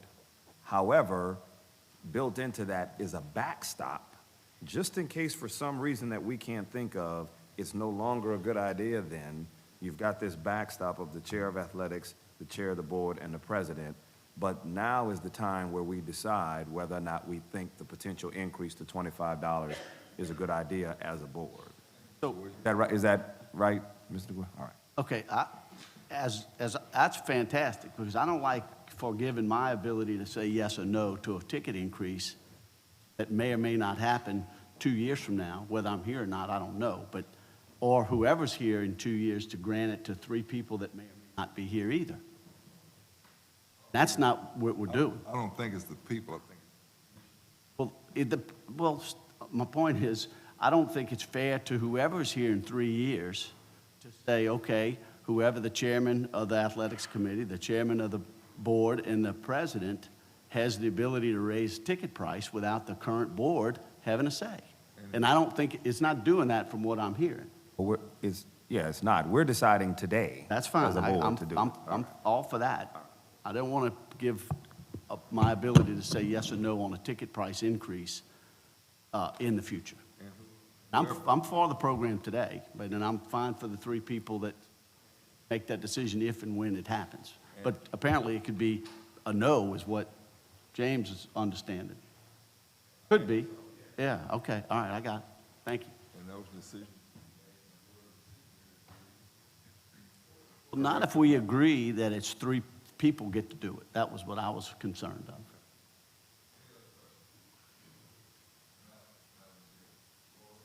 Yes.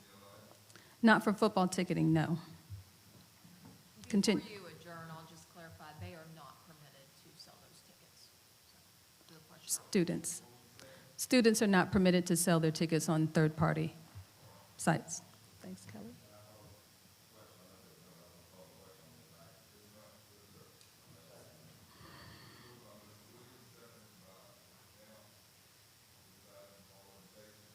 Aye.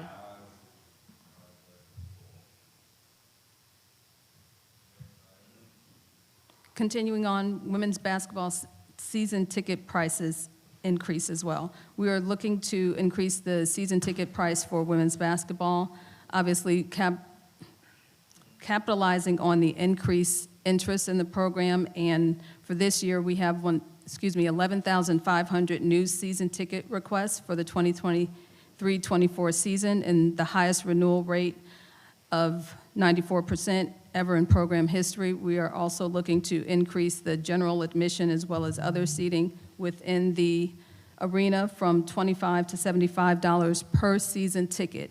With that, general admission tickets will still be available at a reasonable price of $75.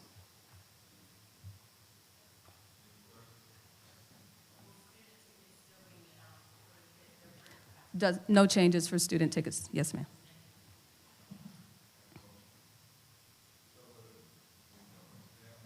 Second.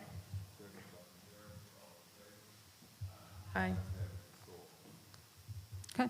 Last on the agenda is a contract amendment for Lord Williams, Deputy AD for Leadership and Strategy in women's basketball sport. I'm sorry. I was going to handle that, so you wouldn't Okay, present thank your you, own because that's awkward. Ms. Williams. Anything else for me? Thoroughness and your preparation. I know you got peppered a little bit today. So you did an outstanding job. I just want to go over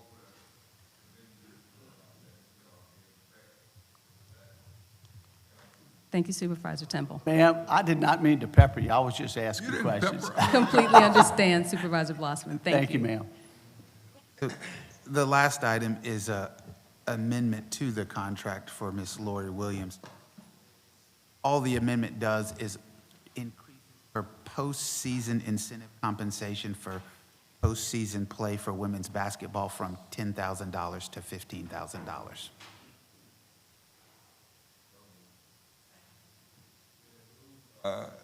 Mr. Moved by Mr. Williams.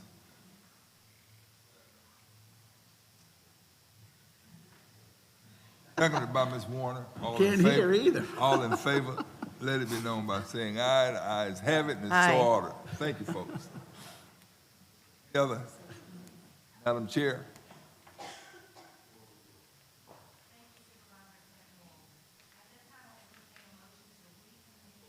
Board meeting. Is there any objection? Hearing none, Ms. Marilyn, please call roll. Jones. Starnes. Here. Mr. Arminger. Aronson. Here.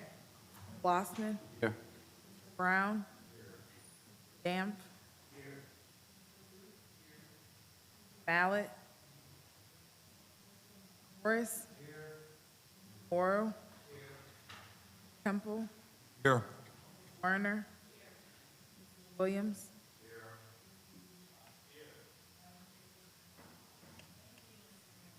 Ms. Marilyn. At this time, I'll recognize Provost Haggerty to present the Boyd Professor nomination. In recognition of the importance of this matter, I'm going to stand here at the podium. Today, we request that the LSU Board of Supervisors award a Boyd Professorship. The Boyd Professorship is the most distinguished and highest professorial rank awarded by the university, and in fact by the system. Named in honor of brothers Thomas and David Boyd, early presidents and faculty members at LSU, the Boyd Professorship recognizes faculty who bring honor and prestige to LSU through their national and, as appropriate, international recognition for outstanding achievements. Since it was established in 1953 by the Board of Supervisors, only 78 of our faculty across all LSU campuses have been named Boyd Professors. The process is strictly confidential. In fact, the candidate is not even aware that they are being considered for this honor. It's a process that requires dozens of evaluations from scholars around the world in the faculty member's discipline, endorsements from the dean of the college, the vice president for research and economic development, the executive vice president and provost, a Boyd Professor Review Committee, and the president. Today's nominee is a professor in the Department of Physics and Astronomy who's been an exceptional member of the LSU faculty since 1995. He's been recognized nationally and internationally for his research in atomic, molecular, optical physics, specifically in laser molecular interactions and dynamics. He's authored more than 130 journal articles, which have been cited more than 16,000 times. He has an H index of 59, and that is a very high ranking. If you want to double your H index, you have to have 4 times as much productivity. If you want to triple it, you need 9 times as much. So to get to 59 is indeed an achievement. In fact, 3 of his early influential papers have been cited more than 1,000 times each. He has served as co-chair of the LSU A&M Council on Research and has received many accolades, including the National Science Foundation's Early Career Award, the LSU Distinguished Faculty Award, and a Fulbright Fellowship. He's a fellow in the American Association for the Advancement of Science, the publisher of Science magazine, the Optical Society of America, and the American Physical Society. He's been recognized for excellence in teaching and mentoring with consistently above average student evaluations. He has recommendations from, I think it's 8 countries, if I remember the number right, on 4 different continents. For these reasons, we recommend that the LSU Board of Supervisors confer upon Dr. Kenneth J. Schaefer, Ball Family Distinguished Professor in Physics and Astronomy at LSU Agricultural and Mechanical College, the system's most prestigious rank of Boyd Professor. And I want to say thank you to Dr. Dean Cynthia Peterson, Matt Lee when he was interim provost, Dr. Sam Bentley as VP for ORED, Dr. Robert Twilley as VP for ORED, my staff, Emily Hatfield and Jane Cassidy, and the dozens of letter writers and the Boyd Professor Review Committee. Are there any questions or discussion? Madam Chair, I would like to move to accept the Provost's recommendation and name Dr. Schaefer Boyd Professor. By Supervisor Starnes and a second by Chair-elect Woods. All in favor, please signify by saying aye. Aye. In opposition, the motion is approved. Congratulations, Dr. Kenneth J. Schaefer.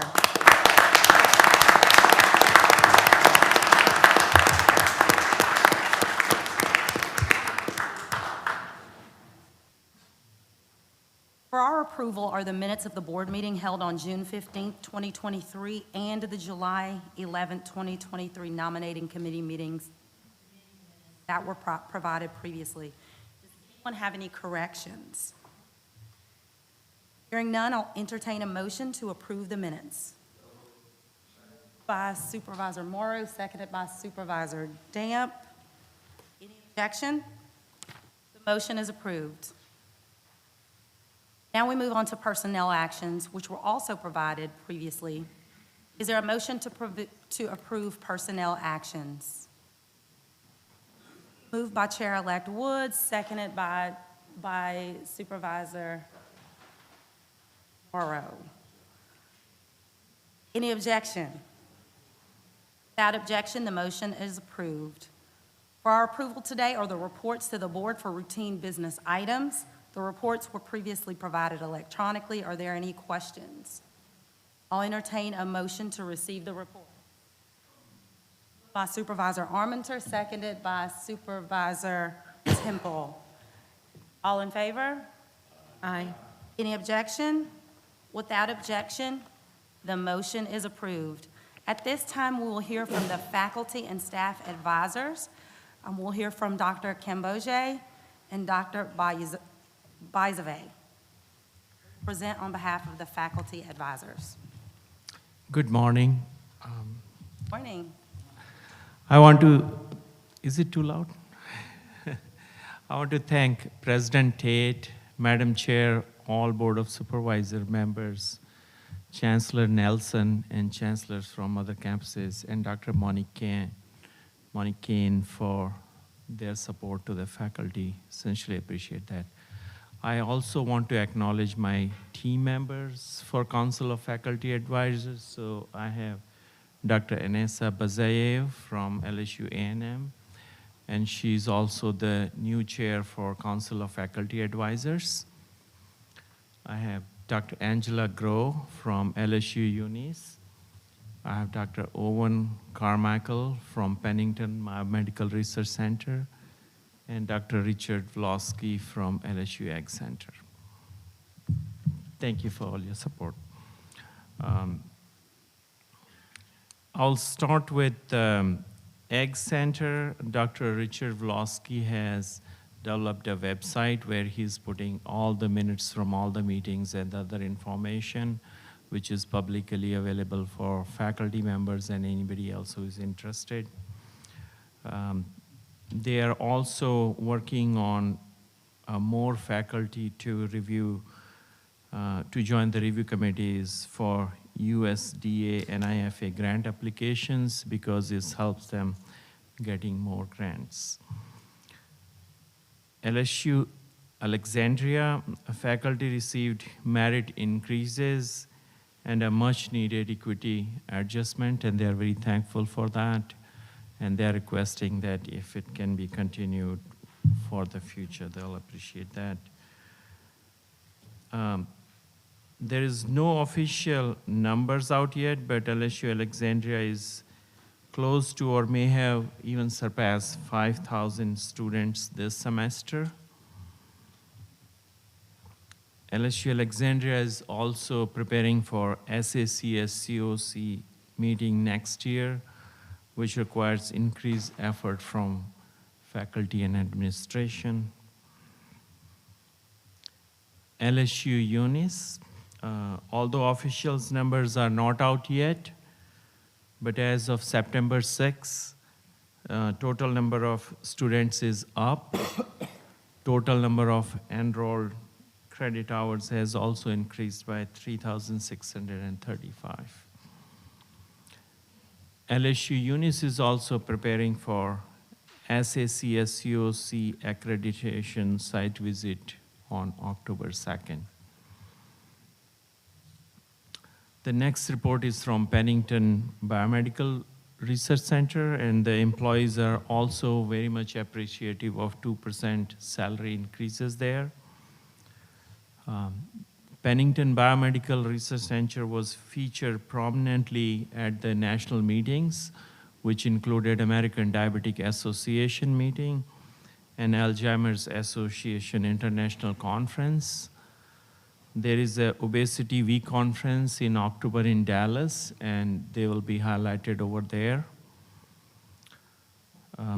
Pennington Biomedical Research Center also has been involved in many new game-changing weight loss medication, and including their diabetic control. There's a lot of discussion about Ozempic and Mounjaro. So they'll be continue to work on these medication and development of new drugs.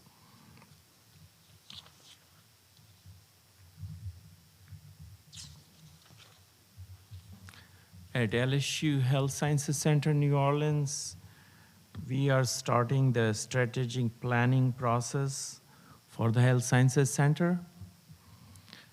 Governor John Bell Edwards also visited the Health Sciences Center on Wednesday, and he talked about investment in higher education.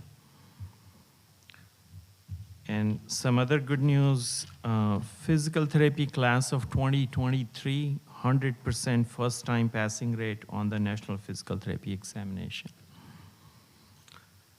Physician assistant program admissions this year was our all-time highest number of Louisiana applicants.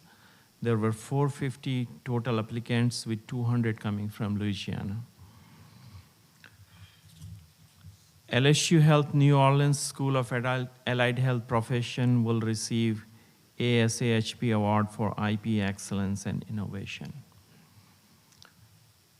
Faculty, staff, and lab have been moved from the MEB because there will be renovation, and they have been moved to CSRB building.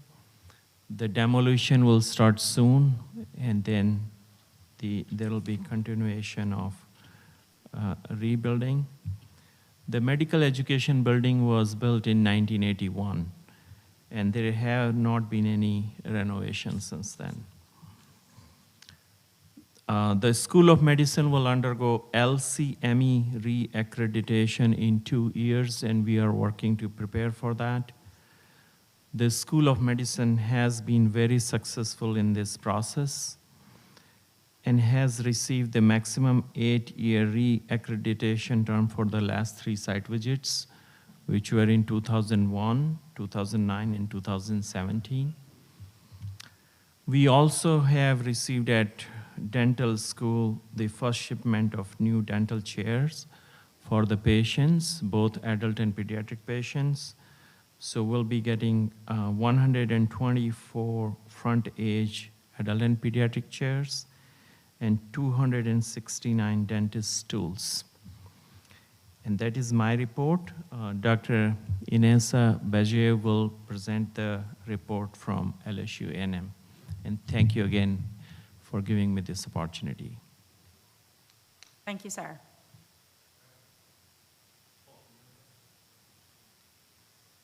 Yes, sir. Sorry about that. Yes, sir.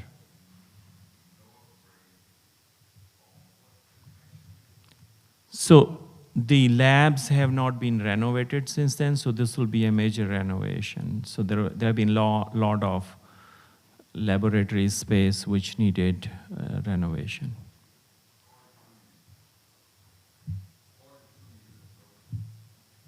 If I can add, Steve Nelson, so that's the medical education building which houses the basic sciences and most of our basic science researchers.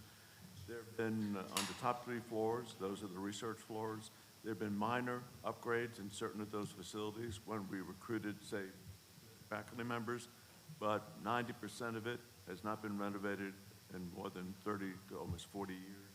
Some of the faculty, funded faculty in that building had tarps in their ceiling connected to hoses that went to sinks when the roof. So President Tate and other individuals have been helpful. We just acquired $65 million. The School of Medicine is going to put in probably another $20 million to renovate those top 3 floors. It'll create 200,000 square feet of state-of-the-art research space. Any other question? Okay, thank you, sir. Doctor.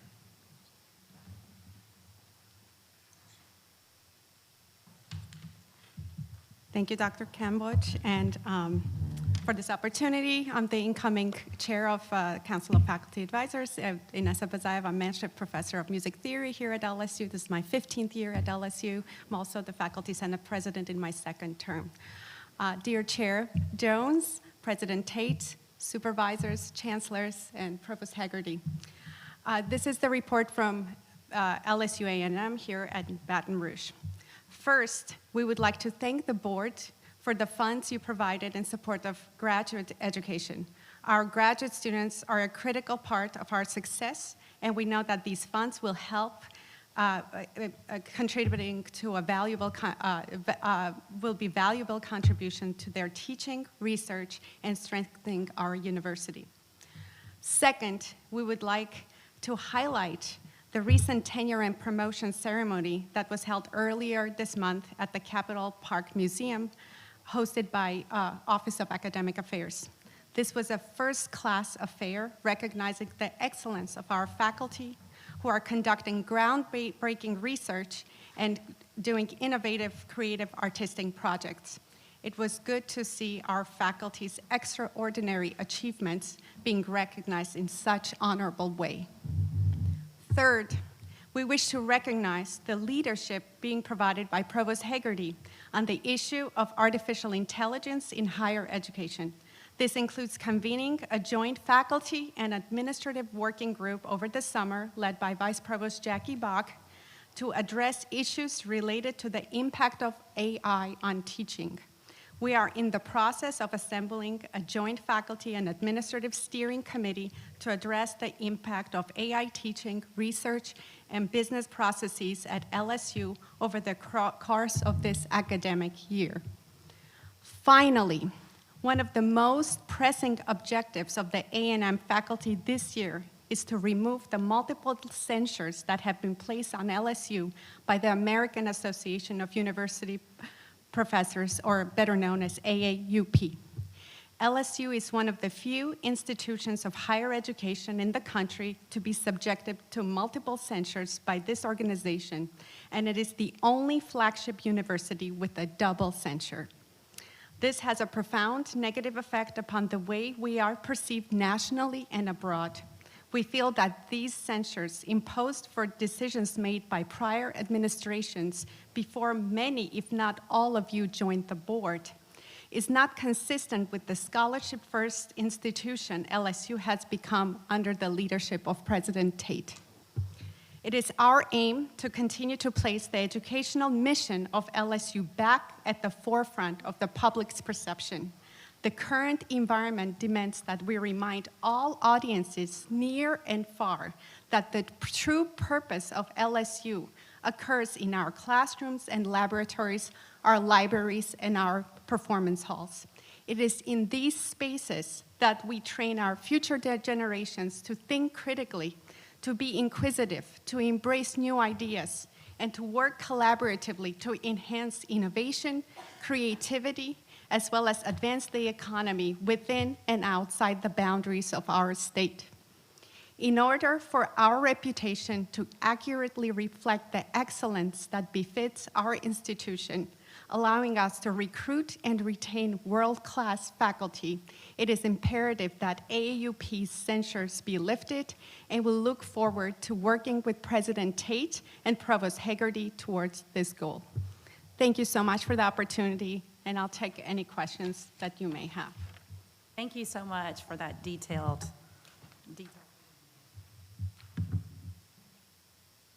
Questions? All right, thank you both. There is a written Council of Staff Advisors report that has been provided in the folders in lieu of a verbal report today. At this time, we'll move on to the President's report. President? Thank you.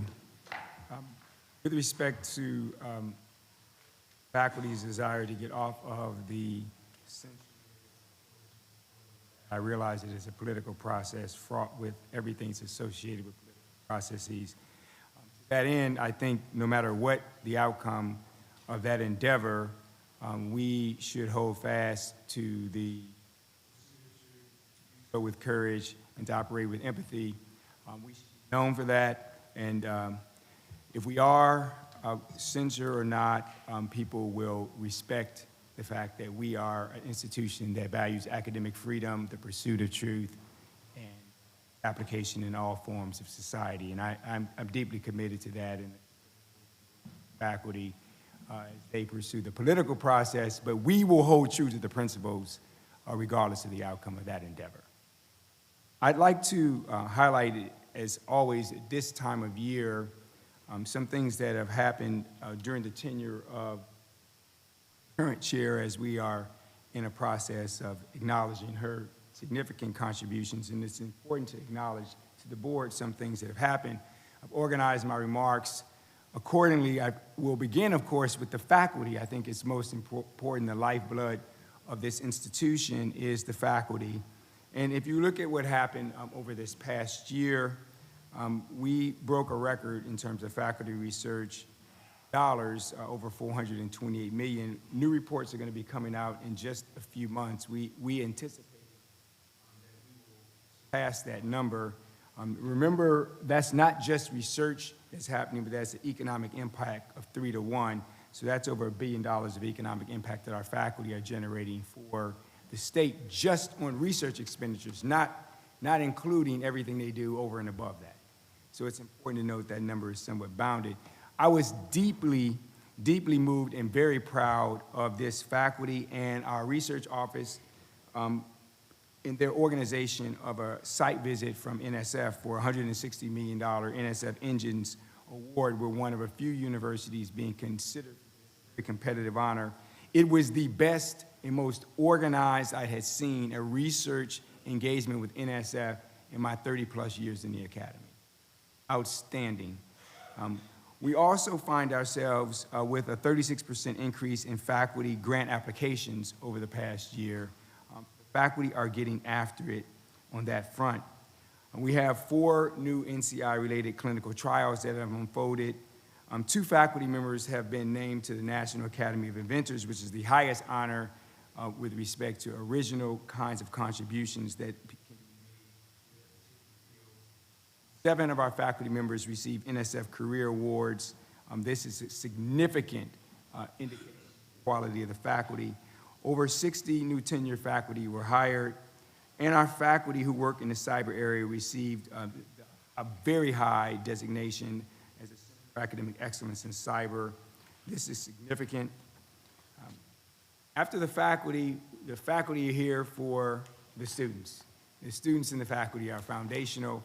And if you look at what happened this year in enrollment management across LSU as a system, it was phenomenal. It was alluded to earlier, the LSU A had made a $5,000K number. That was something they were hoping to achieve years from now. So they're ahead of schedule in terms of their enrollment management strategy. I understand LSU S also is going to have a record year in terms of enrollment, and LSU E also broke an enrollment record. That is really speaks to leadership at those institutions. Get after it and make sure people have access and opportunity. Here in Baton Rouge, you know, we had a record class in terms of quality factors. It was the best class on GPA metrics, best class on ACT. Honors College grew to 1,000 students, over plus 150 from last year, and they maintained the same quality of over 4.2 GPA. That means they could be admitted to any institution in the world. We also, on the enrollment management side, and that it's been alluded to, certified a baseline for our graduate students who are at the PhD level or MFA students, which we consider to be a terminal degree. They will have stipends of $22,000 a year. That floor is the highest floor on stipends in the SEC. That's called getting it done. I really want to commend everyone who's a part of the process.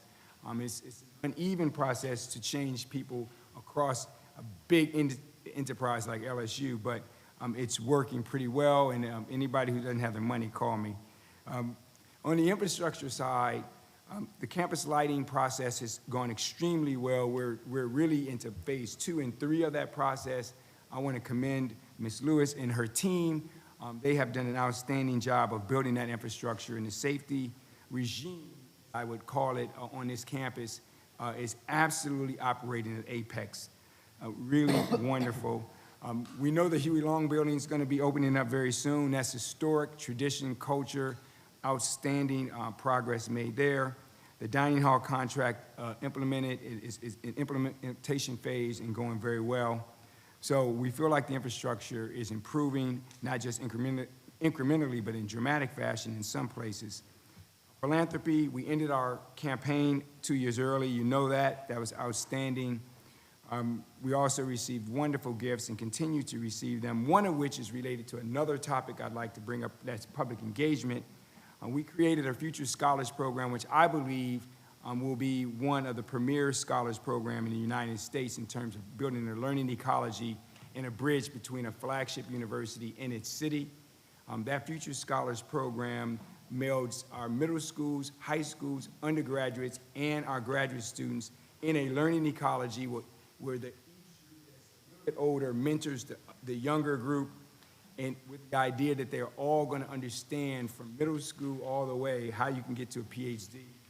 That is based here in Baton Rouge. We're working with 5 Baton Rouge high schools that historically have not sent many students to LSU. And I'm going to say this, if nothing else, after I'm president, not president anymore, hopefully some decades from now, that if that program still doesn't exist, it's a complete fail. Because it is absolutely one of the most powerful partnerships I have seen organized in terms of a research university in a city. We are in the process of, last year, and this is still on public engagement, you may not view the renaming of the graduate school or education, art, design after historic African Americans as public engagement, but I can tell you over the last year, all I heard from people was thank you, thank you, thank you, over and over again, and the public really engaged with that. I thank the board for approving it. During this past year, we also went on a bus tour. We're going to replicate the tour. We went 1,000 miles. I got sick as a dog afterwards, but I'll do it again because absolutely learned a ton about the people of Louisiana. Frankly, it was one of the best experiences I've ever had in my life as a professional. I hope to visit your city soon. And we also continued the podcast with outstanding LSU Tigers. We've now up to 20 of those podcasts. And I was fortunate enough to be invited to give the Distinguished Lecture Series to the National Science Foundation, so LSU was on the docket with them, which is extremely important as we think about our $160 million deal with NSF. It's a relationship business, and they have to see you, they have to know you, and they have to count you as one of them before they're going to give you $160 million. So we're working really hard on that public engagement side with DC. We have great opportunities on that front. Athletics, 2 national championships, what can I say? To Coach Mulkey, Coach Johnson, and those teams, really an amazing job. Want to also acknowledge Coach Kelly for winning the SEC West in his bowl game. And if you look at almost every single one of our teams entered into NCAA tournament play. That doesn't happen everywhere. It's extremely important to acknowledge athletics in this. I also want to give you one number in case anybody wants to lament about the athletics in any form or fashion. Between June and April, we had over 20 billion engagements on social media with the LSU marker involved with it. That was between January and April. What was happening in January and April? Put some context on this. A typical school has about 100 to 170 million, typical SEC school, 100 to 170 million engagements on social media per month. We had 10 billion in the month of April alone. And I tell you the brand is doing extremely well. It's empirical fact. It's not just, purple and gold. I do, but other people seem to be loving it too. And so that's how this game works. That feeds back into our enrollment management possibilities because every one of our chancellors benefits from the fact that the LSU brand right now is one of the hottest brands in the United States of America. It is a global brand. And that is happening in part because of the quality academic work that I described by our faculty and the support by our staff and what's happening also with our students and our student athletes. It's award-winning on every front. Legislatively, I just cannot emphasize how important it was that the legislature gave us $230 million. They also, for 2 years in a row, have funded faculty raises, and we've been able to manage internally giving staff their raises. But that legislative support on the public affairs side is something we need to continue to work on. But it all came together, and it's come together over the last 2 years in a very positive way. Alluded to, and I won't get go too far in it on bioinformatics, AI, and the like, but I think it's a unique opportunity for us to build a infrastructure within the LSU family that will be world-class and done in such a way that's different than other places because we think and then build something that other people really just can't. That's the plan. I'm going to put together a group to help think that through. I hope that we become world-class in it. I think it will inform our NCI efforts. It will inform ag in terms of precision ag, every discipline. I believe English, history, and math are foundational tools in the world, and AI is going to be part of what we're going to have to add to that. I say this because I don't want anybody to think that I'm prioritizing AI over English or history. In fact, I'm saying you have to have all of that plus this. And so if you're able to do that in succinct fashion in the next years to come, I think that you'll be proud of the education they receive. Ended with this, people always ask me about the value added of an LSU degree. Right now, if you attend LSU, 7 out of 10 LSU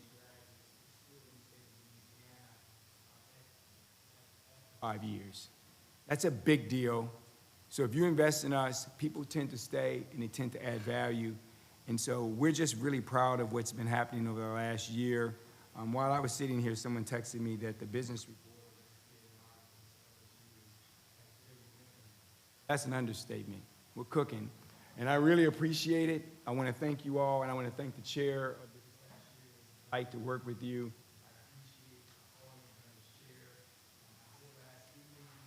Glamorous role. Actually, not.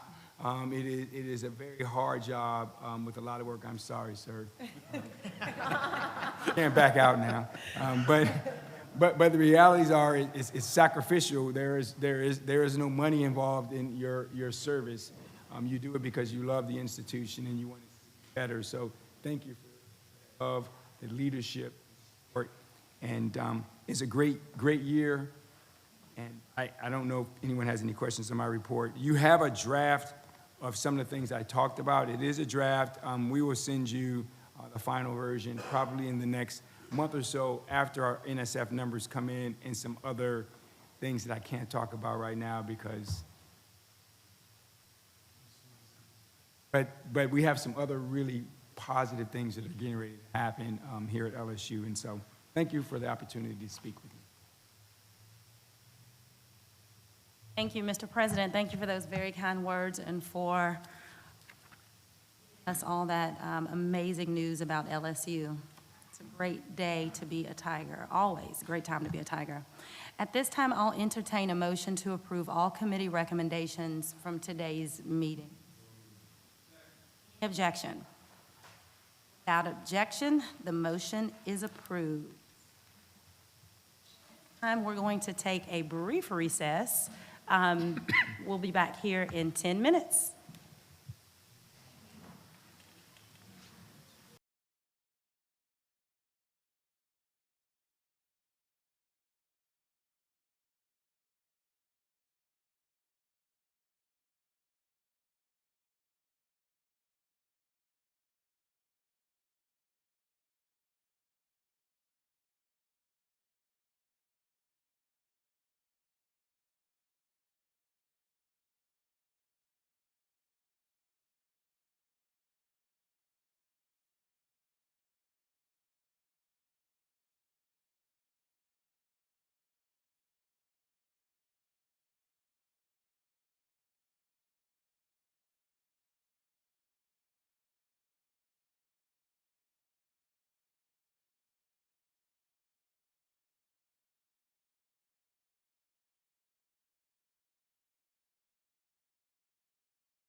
our Chief Facility Officer, Mr. Tony Lombardo. He's retiring at the end of this month. We heard updates on our capital outlay programming today, which he and his team have been responsible for. Thank you for your work and your leadership, Mr. Lombardo. And congratulations on your retirement.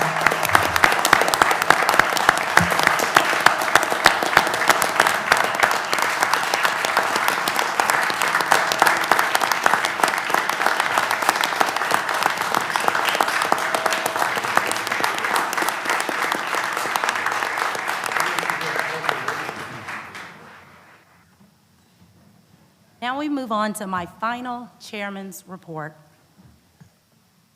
It's hard to believe that we're convening for the final meeting with me serving as chairman of this remarkable board. It's been a journey filled with growth, learning, and mutual cooperation. First and foremost, I'd like to extend my sincerest thanks to my fellow board colleagues.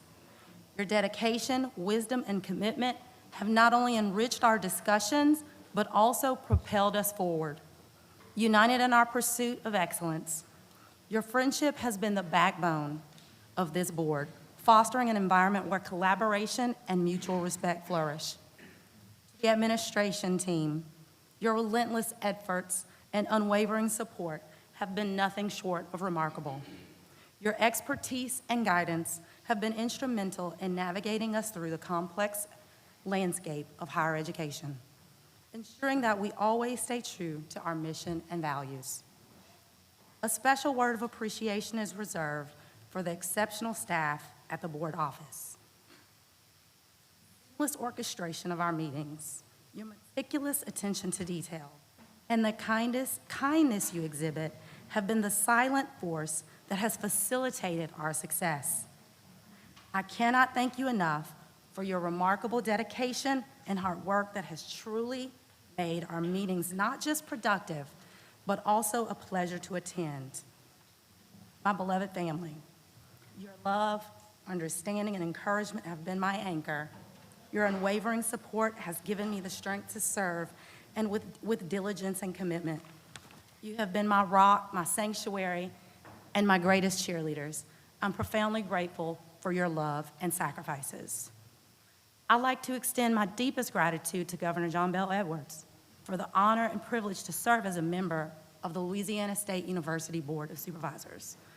His visionary leadership and relentless pursuit of excellence in higher education are indeed a catalyst for the positive transformations we're witnessing in our state. His steadfast commitment to fostering a board that mirrors the rich diversity of our state's citizenry is embodying the spirit of representation. In this remarkable year, we have witnessed the LSU enterprise soar to unprecedented heights, blossoming not only in the realms of research, but also experiencing a generous uptick in legislative appropriations and philanthropy. This year's crowning glory was capturing not one, but 2 NCAA national championships, establishing a gold chapter in LSU's illustrious history. Throughout this time, we have been continually inspired by the relentless pursuit of excellence by our students, with triumphs and accomplishments manifesting in many ways. My diligent colleagues and I were united in our commitment to bolster our presence across campuses, a pledge to be the pillars supporting ever-growing aspirations of our students, faculty, and staff. This year has seen me embracing the role of conferring degrees at almost all of our campuses. That has been nothing short of a sacred honor and privilege. Serving as the keynote speaker at 3 graduation ceremonies has allowed me to witness up close the spark of ambition and hope that defines the vibrant youth of LSU. This journey has been marked with moments of immense pride and joy, from celebrating new beginnings at groundbreakings and ribbon cuttings, to approaching the appreciating the steadfast dedication of our faculty and staff at recognition ceremonies. A standout moment that holds a special place in my heart was the opportunity to address veterans of the Old War School. Individual selfless service and bravery echoes the values we hold dear at LSU. In In our relentless pursuit of knowledge and innovation, I and several board members accompanied the president and his staff to embark on journeys to other institutions. Serve to broaden our horizons and enhance our agricultural business acumen, paving the path for future groundbreaking initiatives. Of course, one cannot overlook the exhilaration that we experienced as we cheered on our national championship team during this historic year. Being a part of the vibrant energy, witnessing history in the making, and addressing our remarkable athletes have been highlights that will be etched in my memory forever. As I prepare to hand over the reins, I look back with a heart full of gratitude and eyes brimming with pride at what we have accomplished together. Here's to the unwavering spirit of LSU, to reaching new pinnacles of success, and to continuing to forge a legacy that stands as a beacon of excellence and unity. I look forward to seeing the new heights to which we will soar under our new leadership. Thank you once again for the opportunity to serve, for the trust placed in me, and for the memories that I will carry with me forever. Ever in your service, and forever LSU.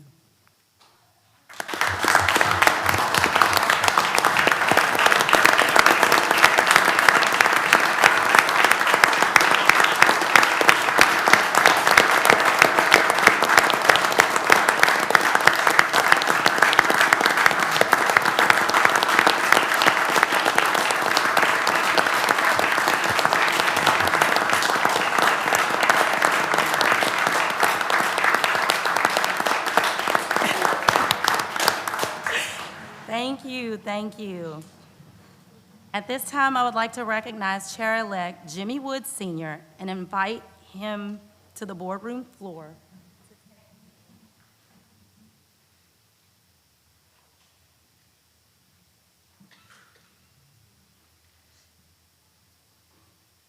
So, the incoming chairman has just reminded me that I forgot to do something. So at this time, I will accept a is there a motion to accept all the committee work today? Is there a second? So moved by Chair-elect Woods, seconded by Supervisor Warner. Any objections? Without objection, the motion is approved. All right, Chair-elect Woods, would you please join me on the boardroom floor? Retired appellate court judge Regina Bartholomew Woods will administer the oath of office to her husband.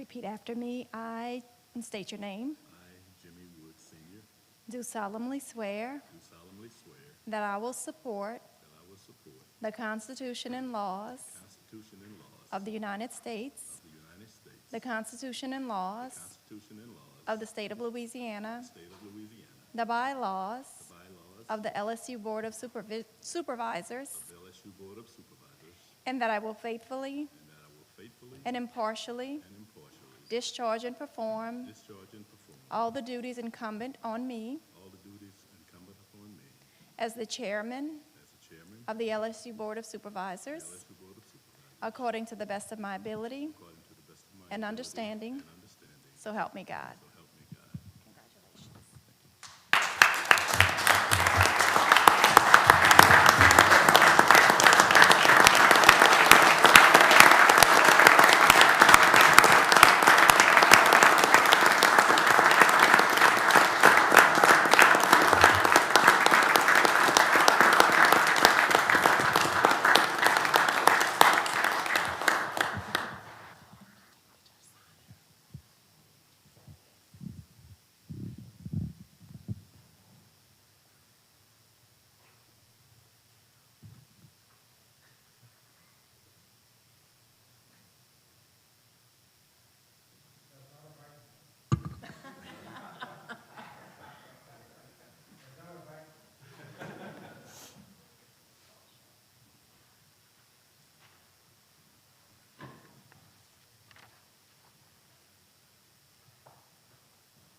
as chair. I want to especially thank an outgoing chair, Mr. Jones, for being so gracious this past year and allowing me to again act as a wingman and work in concert with us for this year. I thank you so much for your generosity and sharing information and allowing me to tag on to it. I really appreciate that. And I certainly intend to extend that to our incoming chair tonight. I would also like to thank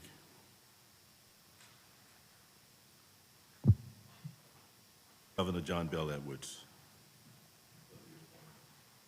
It is indeed humbling and an honor, one, to be appointed, two, to be selected by you colleagues here on the board to serve as chair. I want to thank my family. I have my oldest daughter here and my youngest son, as well as three of my 8 siblings.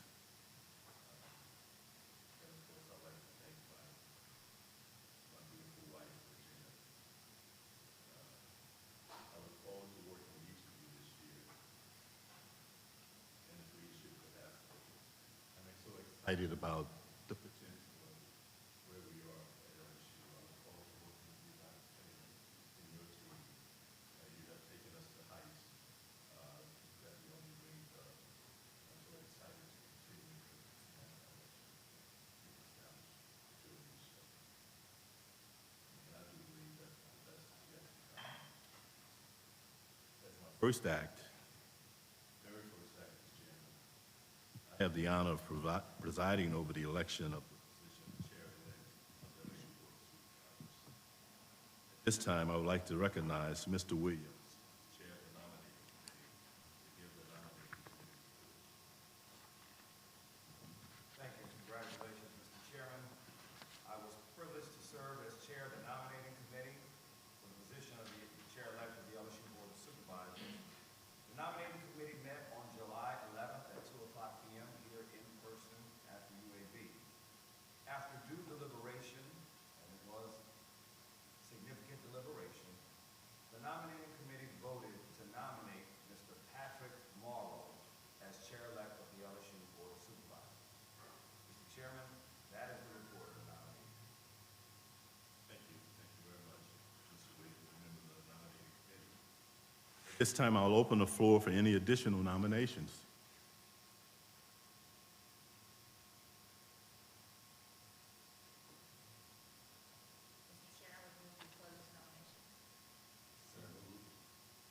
Second by Mr. Temple.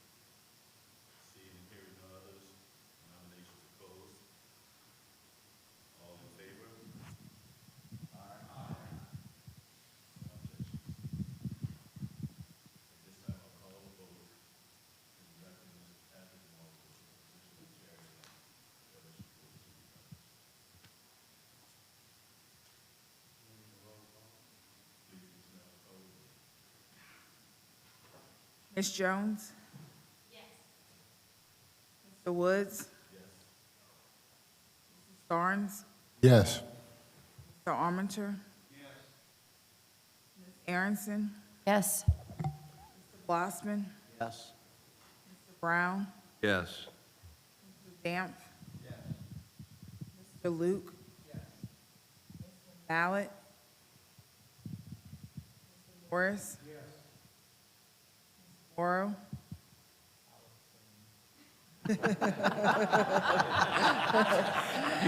You can't change your mind now. Mr. Temple? Werner? Yes. Mr. Williams? There is a vote of 14 yeas, 0 nays. Have it. Congratulations, Mr. Morrow.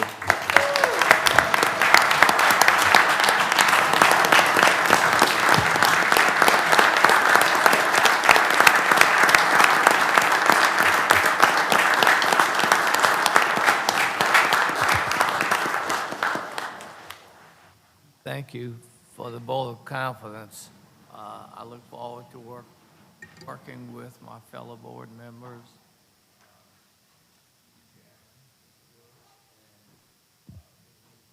LSU community. Thank you very much. Thank you. At this time, I would like to invite Supervisor Morrow to the boardroom floor to take his oath of office, which will be Craig Morrow, attorney and son of Mr. Morrow.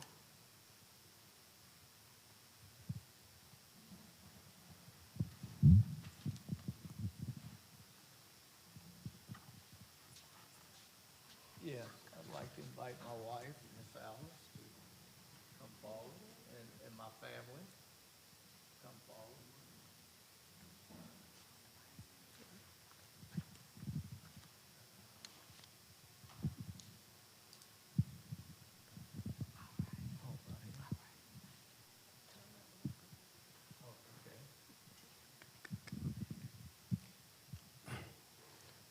Raise your right hand. I state your name. I, Patrick C. Morrow, Do solemnly swear do solemnly swear that I will support the Constitution and laws of the United States, that I will support the Constitution and laws of the United States, the Constitution and laws of Louisiana, the Constitution and laws of Louisiana, the bylaws of the LSU Board of Supervisors, the bylaws of the LSU Board of Supervisors, and that I will faithfully and impartially discharge and that I will faithfully and impartially discharge and perform all the duties incumbent on me and perform all the duties incumbent upon me as the Chair-elect of the Board of Supervisors, as the Chair-elect of the Board of Supervisors, according to the best of my ability and understanding. according to the best of my ability and understanding, So help me God. so help me God. Congratulations. Thank you.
Chair-elect Morrow, I'd like to offer congratulations on behalf of the Board of Supervisors. I look forward to working with you this year to further the mission. Now I want to take just a few minutes to acknowledge our immediate past chair. Passion, vigor,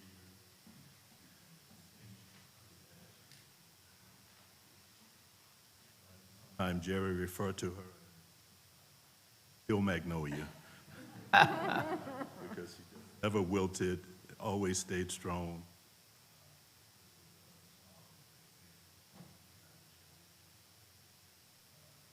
Have a resolution. Adopt the resolution.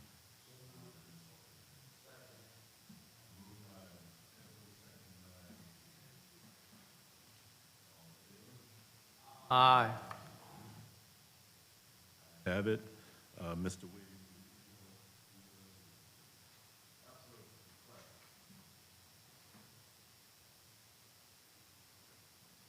Whereas Chairman Valencia Jones was appointed by Governor John Bell Edwards to the LSU Board of Supervisors on August 22, 2016, for the 4th Congressional District. And whereas Chairman Jones was reappointed to the LSU Board of Supervisors by Governor John Bell Edwards in June of 2022 to serve another 6-year term representing the 4th Congressional District. And whereas Chairman Jones was chosen among her peers as the chair-elect and assumed the role of chairman on September 9th, 2022, subsequently making her the first black alumna of LSU to chair the Louisiana State University Board of Supervisors. And whereas Chairman Jones's leadership encompass the entirety of LSU's 8 campuses, agricultural research, civil rights, Title IX advocacy, medical and health innovation, expansion in North Louisiana, and the encouragement of research and development across all 64 parishes. And whereas Chairman Jones is a very active member in her community, serving on numerous boards and in many organizations, including the Natchitoches Regional Medical Center Board of Commissioners, Historic Downtown Development District Commission, the National Association of Insurance and Financial Advisors, and is a dedicated member of the Service League of Natchitoches. And whereas Chairman Jones cultivated a unique and inclusive style of board governance, demonstrated a profound level of professionalism and leadership, and strengthened the operatic functions of the board. And whereas Chairman Jones added the LSU Persian Rifle Color Guard to the Board of Supervisors board meetings as a permanent reminder of LSU's commitment to the United States of America, the United States Armed Forces, the United States veterans, great state of Louisiana service men and women and veterans, and the Louisiana State University Reserve Officer Training Corps. And whereas Chairman Jones successfully led historic diplomatic efforts for LSU, meeting with legislative partners across the state of Louisiana, and partnering with the President's Scholarship First bus tour, where she hosted a luncheon for Northwest Louisiana stakeholders in her hometown and parish of Natchitoches, Louisiana. And whereas Chairman Jones witnessed and heavily supported the 2023 LSU women's basketball team as they won the first basketball national championship in school history, and witnessed and greatly supported the 2023 LSU baseball team as they won their 7th national championship.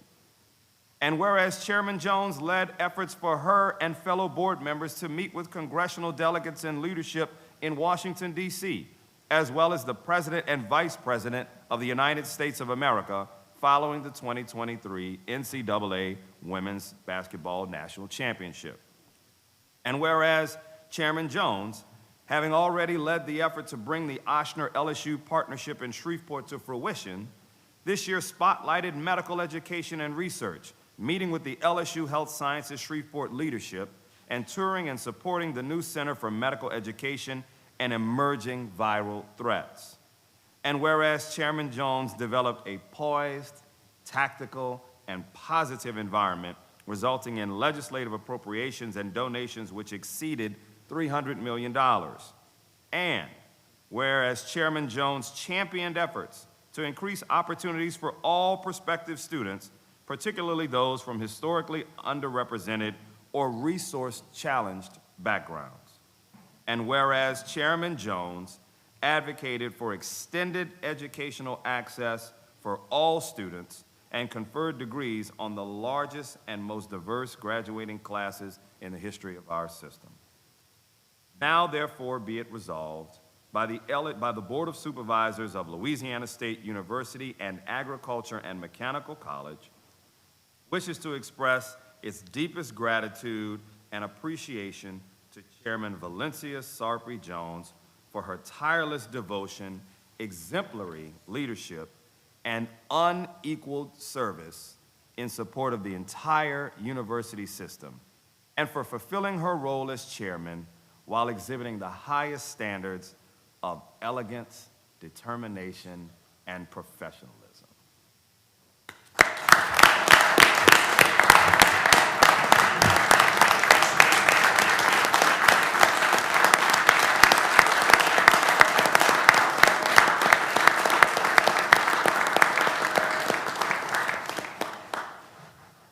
Jones, would you please take the floor so that we may present you with the resolution and the gavel?